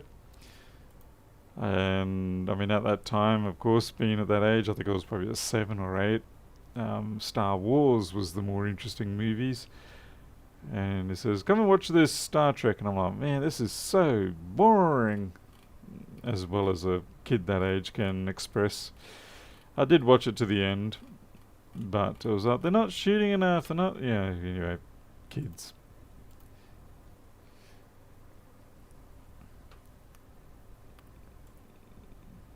ungrateful little brats. That's what we are. No, I can't find what I'm looking for, so we're going to leave that alone. That and get back to repairing boards.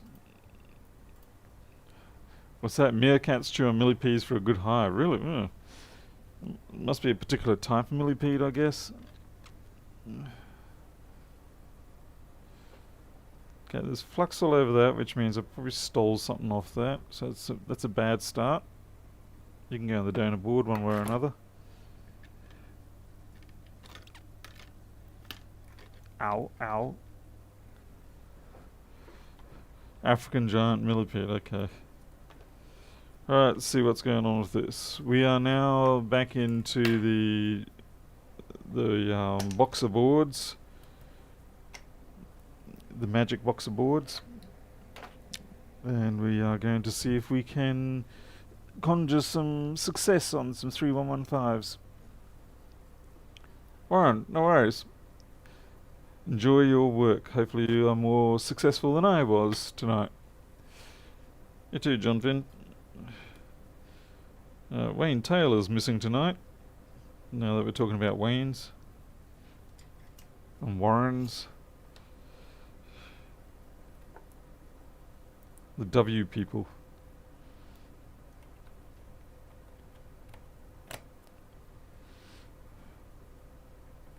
What's that? Oh, it's lemurs. No, well, understandable that.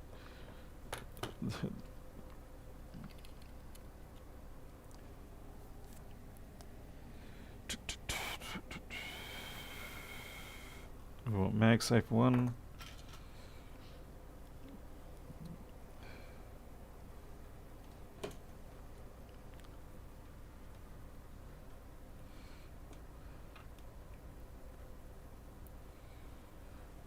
$22 milliamp, nothing coming up.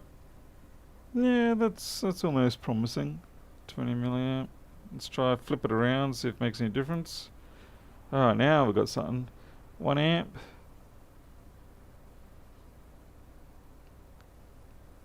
Let's see if we get it. It works. Works. Nothing wrong with it. It's brilliant. Fixed it. Fixed it like a Rossmann tech.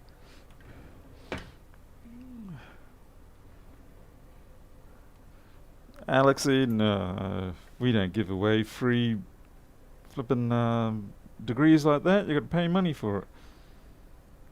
Alright.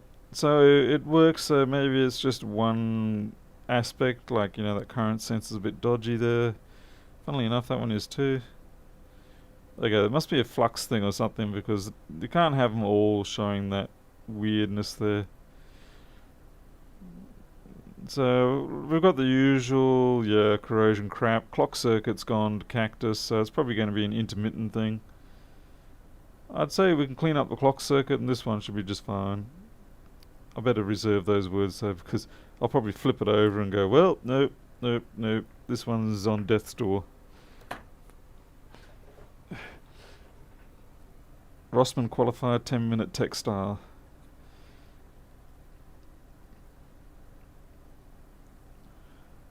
It's like they've actually tried to clean this in an ultrasonic or something and done a bad job. Oh, wow, yeah. Oh, wow, that's impressive.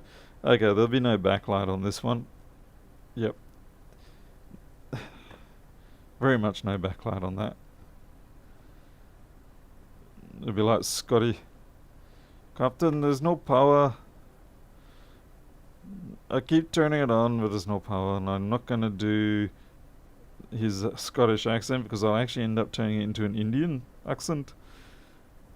Because I can't do an Irish accent very well. No, when you watch, I can't do accents, end of story. My wife, if she's watching this, will just be cracking herself up laughing because she knows I suck at doing accents. Okay. So that will be our primary problem. No backlight.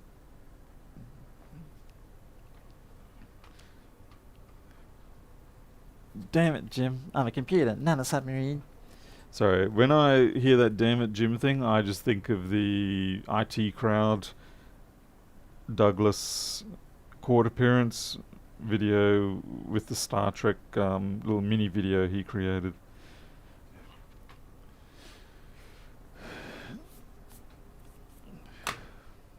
If you haven't watched IT Crowd, it's possibly worth investigating. Push yourself through the first episode, and it should start growing on you very nicely. Like a brain slug. I did that on my own free will. Okay, let's find out what that... I'm just going to prove that that part is actually backlight related. As far as I remember, it should be the MOSFET or something.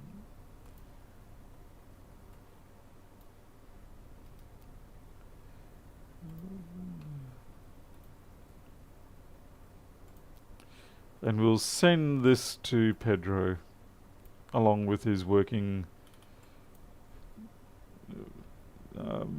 SMC as well. Okay, so that's it. What? No, I'm a complete moron. That was not it. Okay, I was thinking of something else. Clearly. Wow. I botched up there. That's Firewire. No one cares about that.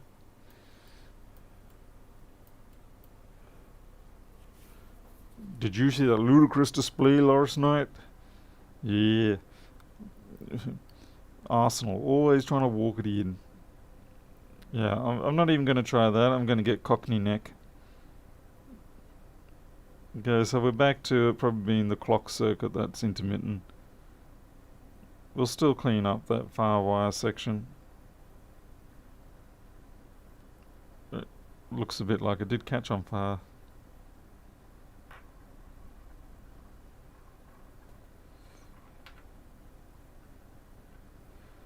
Came here tonight to drink milk and fix MacBook boards. I've just finished my milk. That is going to melt, obviously, but nothing you can do about it. Hey Mark, welcome. First Real Street Countdown, tell everyone, yep.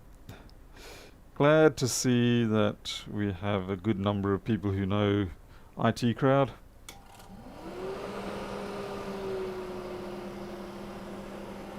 Okay.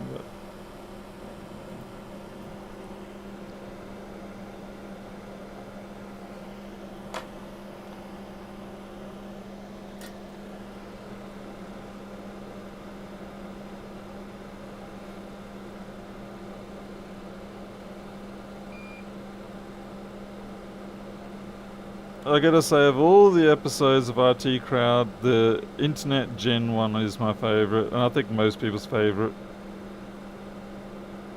I used to be a man. Yes.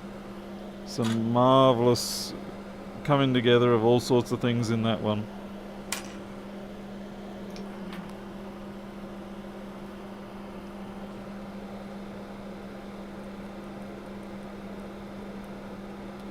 Oh, it actually burned away that trace entirely.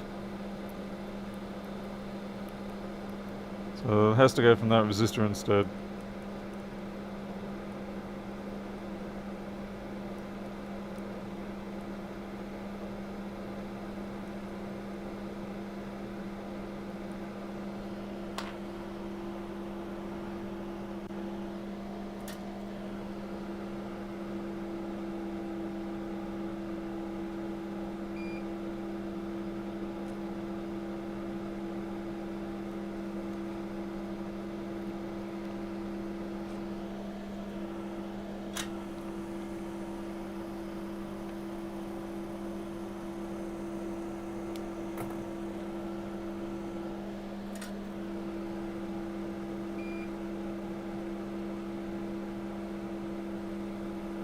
Yeah, I know, it's very rare I do that, but like I said, I'm trying to avoid messing up this transformer too much.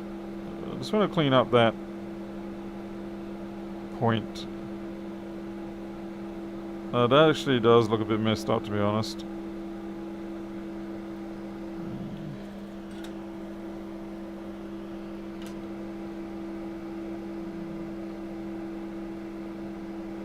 We'll get ourselves a replacement.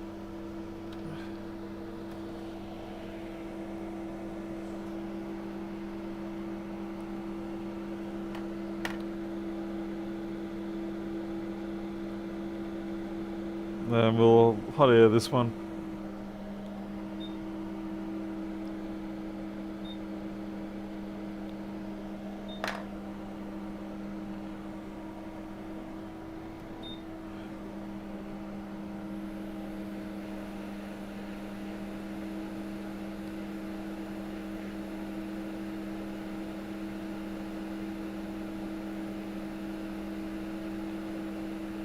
Just scratch those pads so that we can see pretty much just as it's melting.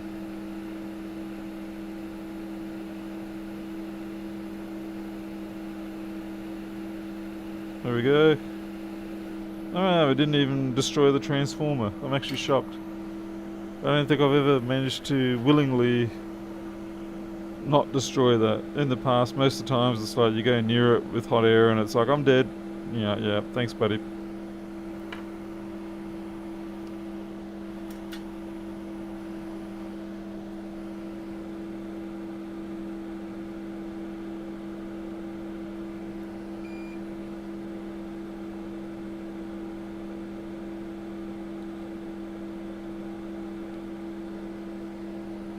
Doesn't mean I'm willing to actually risk it again on this one.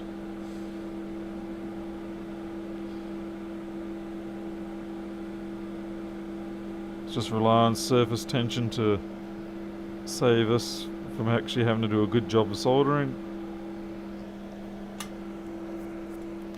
Hell, I don't even know why I'm bothering with the firewire thing, but you never know, it might be useful.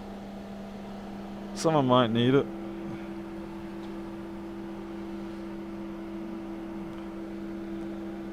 I really don't understand the YouTube. I mean, I know they said it's because nobody reads the notifications, but the thing is, people, I'm pretty sure they do, because I always relied on it. Like, I'd see it come up in my email, and I go, okay, someone's got it. Yeah, the person I'm subscribed to is putting a video or a stream on, and then I would go to my web browser and bring it up. And now that that's not happening, well, I basically don't know anything that's going on.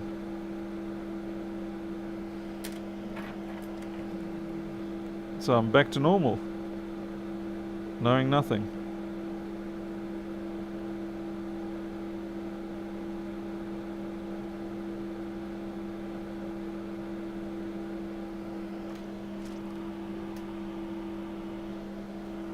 Yeah, Pen, I used to get them within 2 minutes of the video starting.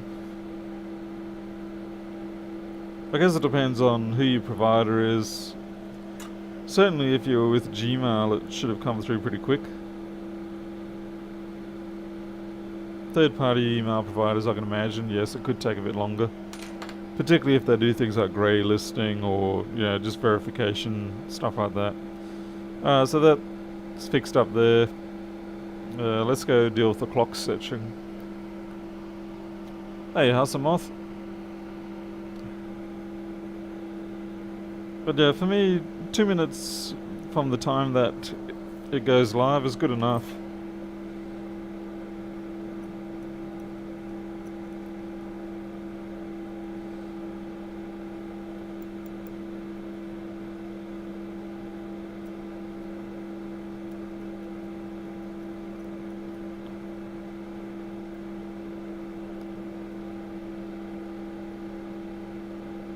Just testing to see if that's something more than just surface corrosion. We should probably take this heat sink off. Have a look under there. Yeah, the cap is oxidized badly, but it didn't seem like that it had gone in and under the pad or anything like that. That's why I press against them with the edge of the knife. And usually if they wiggle or anything like that, then yeah, I take them right off. But if they don't wiggle, then they typically come out alright in the ultrasonic. Yeah, the house moth, you are correct. It is the 3115, this one.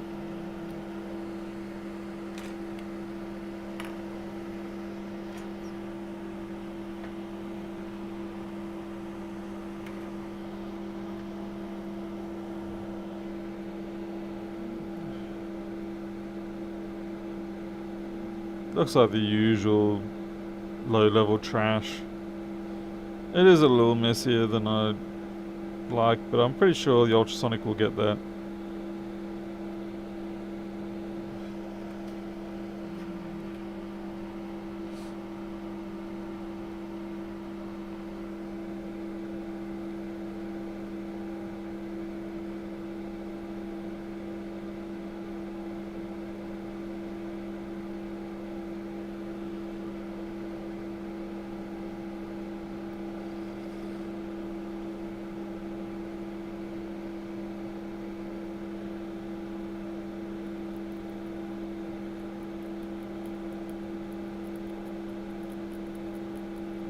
That's completely gone, but I don't know if that was just a random... I think that was just a test pad, so I don't think I have to worry about that. This one could be... Just digging down, see if we've got a broken trace on those, but these look like test pads. That one there is, so it's not a problem. This one could be... Nah, that's pretty intact, no problem there.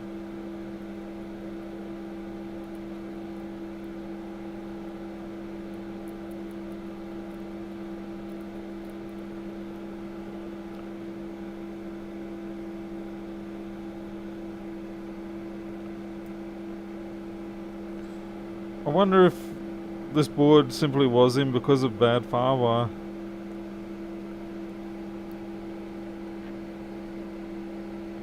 And if that's the case, then it's fixed. Needs to take a bit of a swim. Wash off some of that nastiness.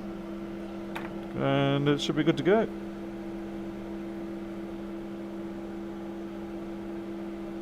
Just checking over other areas.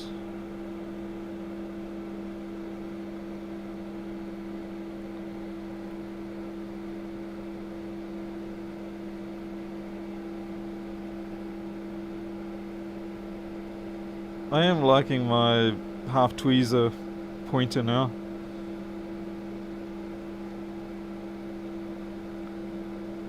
It's kind of nice when you want to just shift something around, like push something, but you don't want to actually have to also hold tweezers, like, you know, two finger pressure. Instead, you just got this very lightweight probe that's got the strength and the toughness of a tweezer. Yeah, I think this will be good. Let's see if I've got a 3115 chassis I can put it into.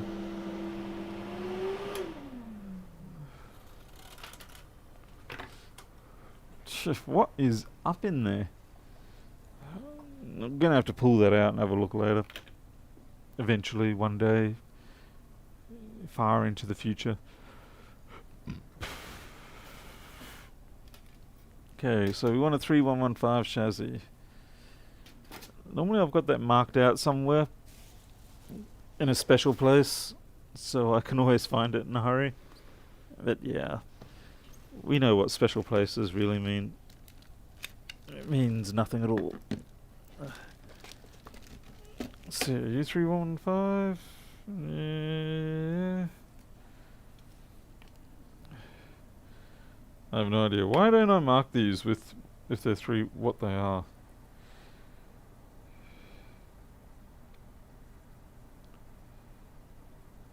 I'm really not sure what this is, to be honest.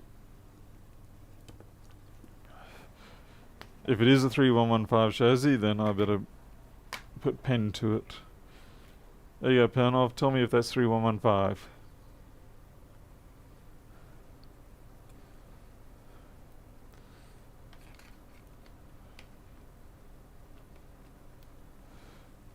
Probably be able to tell once I try to put the display connector in. That's usually a pretty good indicator. No pun intended. I'm not sure this is actually. The colouring's different. And I don't think they're going to match. I think it's the 2936 one.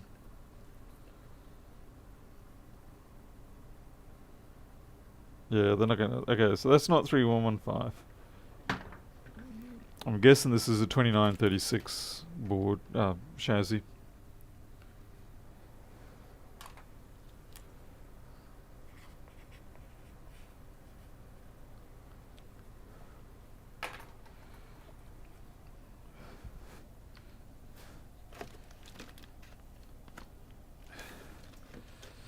This might be a 3115. Yep, this is a 3115.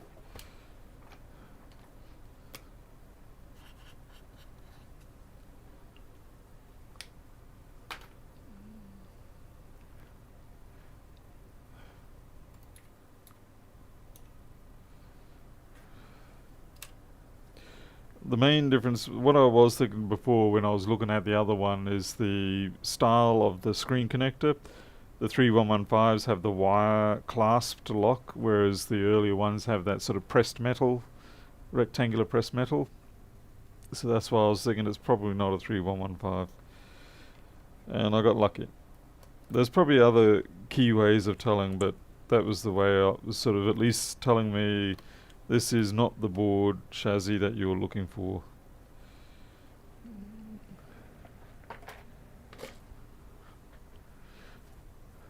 Yeah, no one's as good as Pionov when it comes to this sort of stuff. Let's see, 291278.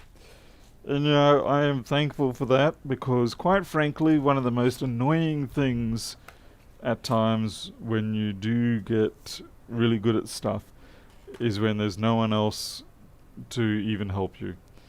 So like if Pionov has a question about something, then he's pretty doomed, other than if he deals with Apple technicians directly. Because if he can't work it out, then chances are none of us mortals can work it out either. So it has to go back to the original creators. He has to go find the elders of the MacBook and ask them the question directly. And he probably won't get any answers out of them. So yes, it can be rather frustrating to be the top of your game, because no one else usually can help you. I'll trap that damn microphone cable. Damn it. Okay, gotcha.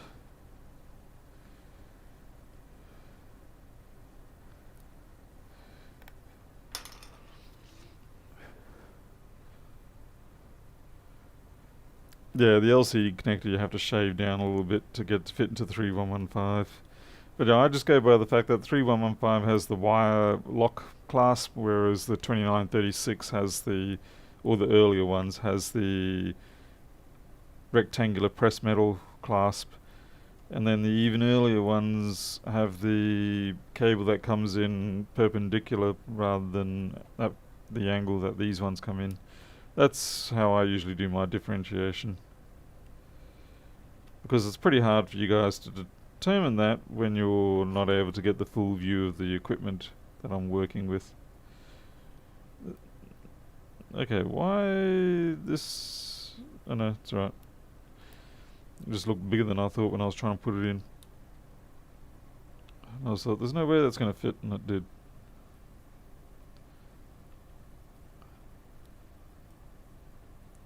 There's something obstructing the keyboard there.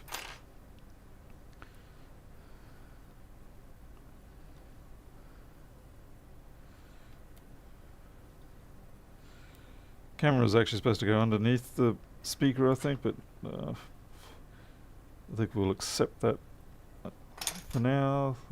Let's see, what else do I need?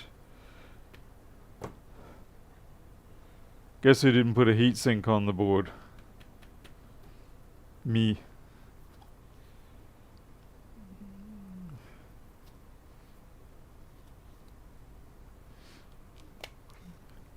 Hey sweetie, just thinking about you.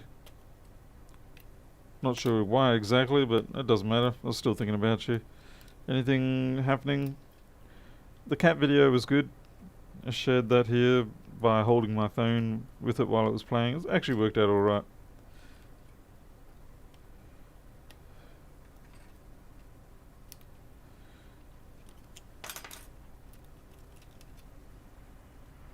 Oh wow, I even put a screw in this.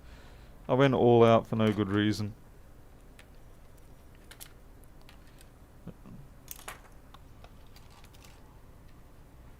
To get some sleep. I had a bit of a sleep earlier this evening. I was not feeling well, so I took some time. Uh, I know, I haven't redone the paste, but I have no intention of redoing the paste because if this works, it'll just go through the ultrasonic, so there's no point redoing it. And it'll be good enough to get through the testing.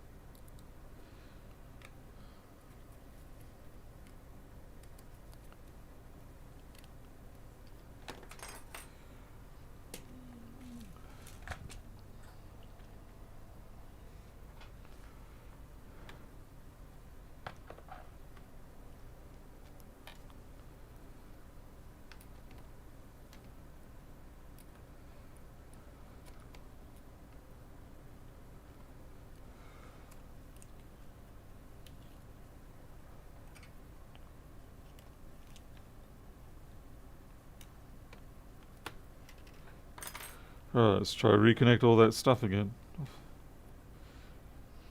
Most of the time I just reconnect it so it's not flapping around.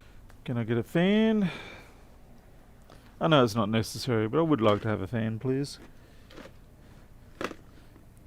Fan alsjeblieft.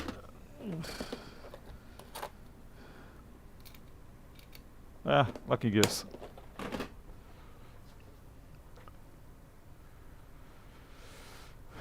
Ain't nobody important.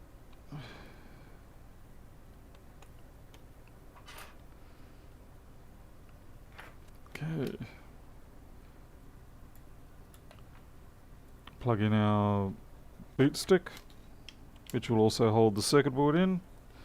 Very convenient dual purpose facility. Turn off the bright lights, because MacBooks can be a little bit shy in the bright lights, so, you know. Yeah, see, you dim the lights a little and they come out singing.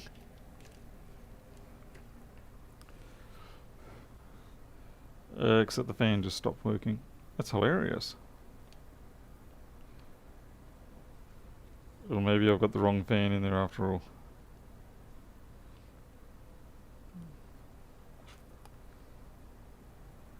Nope, 20 milliamps says it's not running. Okay, that's interesting. So the fan would appear to be the right fan, but it gave up on me right after the bong.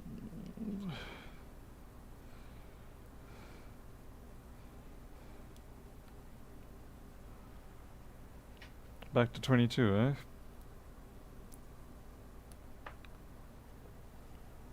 Might have been a bad MagSafe, we'll just check.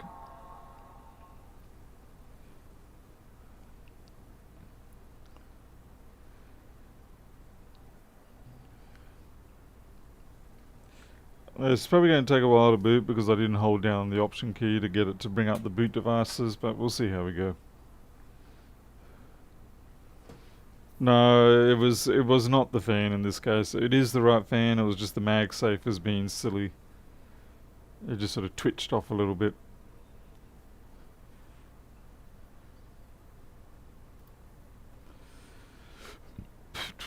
Here we go, we're booting. Does your OBS session indicate any drop packets? 0 drop frames. But that's not always the full case. So we'll check the actual stats window. Let's see. I do have a 5.3% frames missed due to rendering lag. So that's probably what you're picking up on. The computer I'm running, it's an i5 8400. It's just a little bit marginal.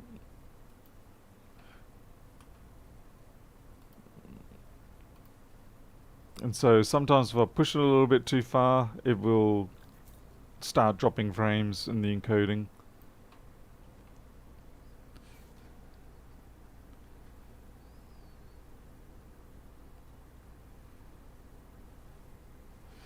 There we go. Yeah, I don't think I'm rich enough to go buying that sort of stuff.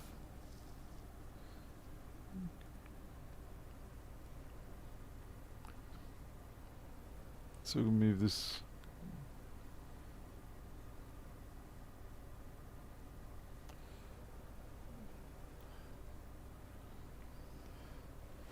That's looking good.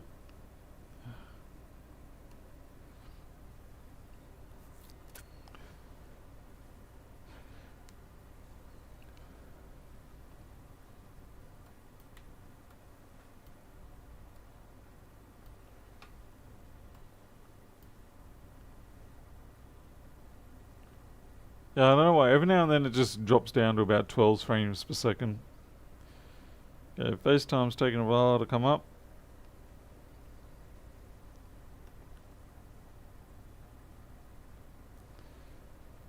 Internal FaceTime error. Problem with FaceTime. You need to quit. That's probably because I ran it twice. Or maybe not.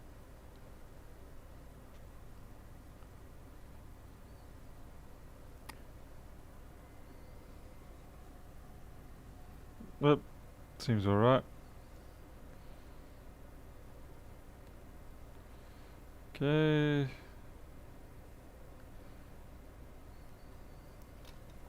My fan just fell out and it's rattling all over the place. That was a bit funny. For me at least.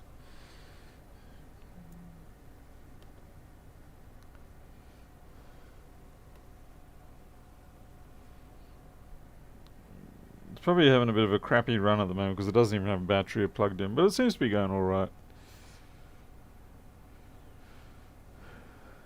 Two ginger boys, shadows enclosure. Food thieves. Okay, let me see if I can get that Firewire adapter. It's around here somewhere.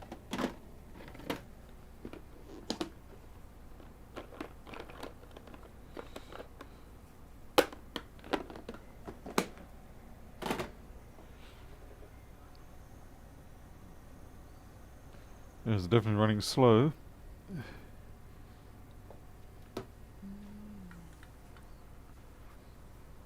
Okay, how's the moth? Thanks for dropping in.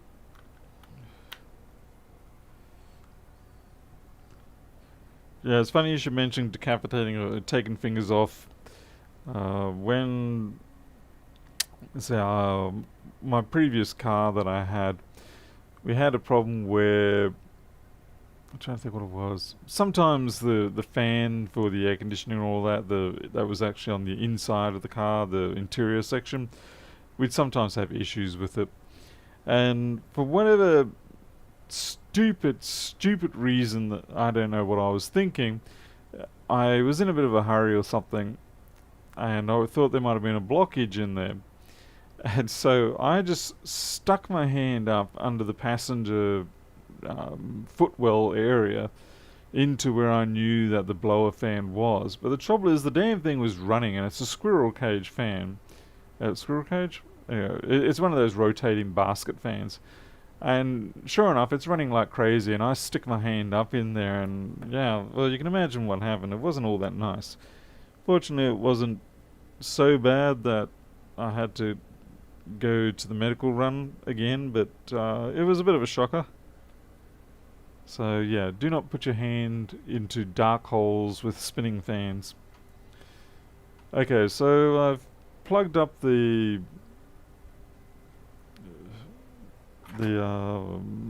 Firewire. Now I'm going to switch my display to HDMI. Okay, it's working.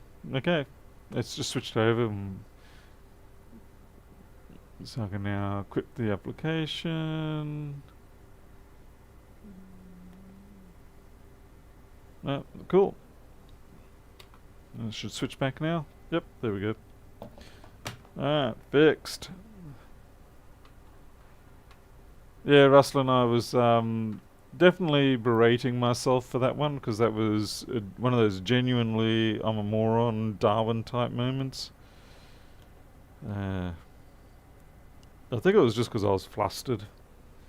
We had issues with the air conditioning and coming in and going out, wasn't working properly.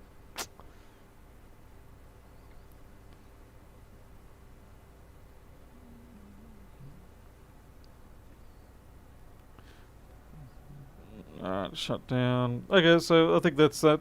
That was a pretty simple one. They'll go in the ultrasonic with the other 4924 board. And that's it for the night. I am done. It's almost, well, it's just past 1:30, so I need to go and get some, I don't know, food or something like that. Coffee. I won't be having coffee at this hour of the night, but I need to get something. So I will catch you all later. Thank you very much for dropping in, and I will see you all next time, which might be tomorrow, it might not. You don't know. Luck of the draw. See how we go. Until then, you all take care. I'll see you later.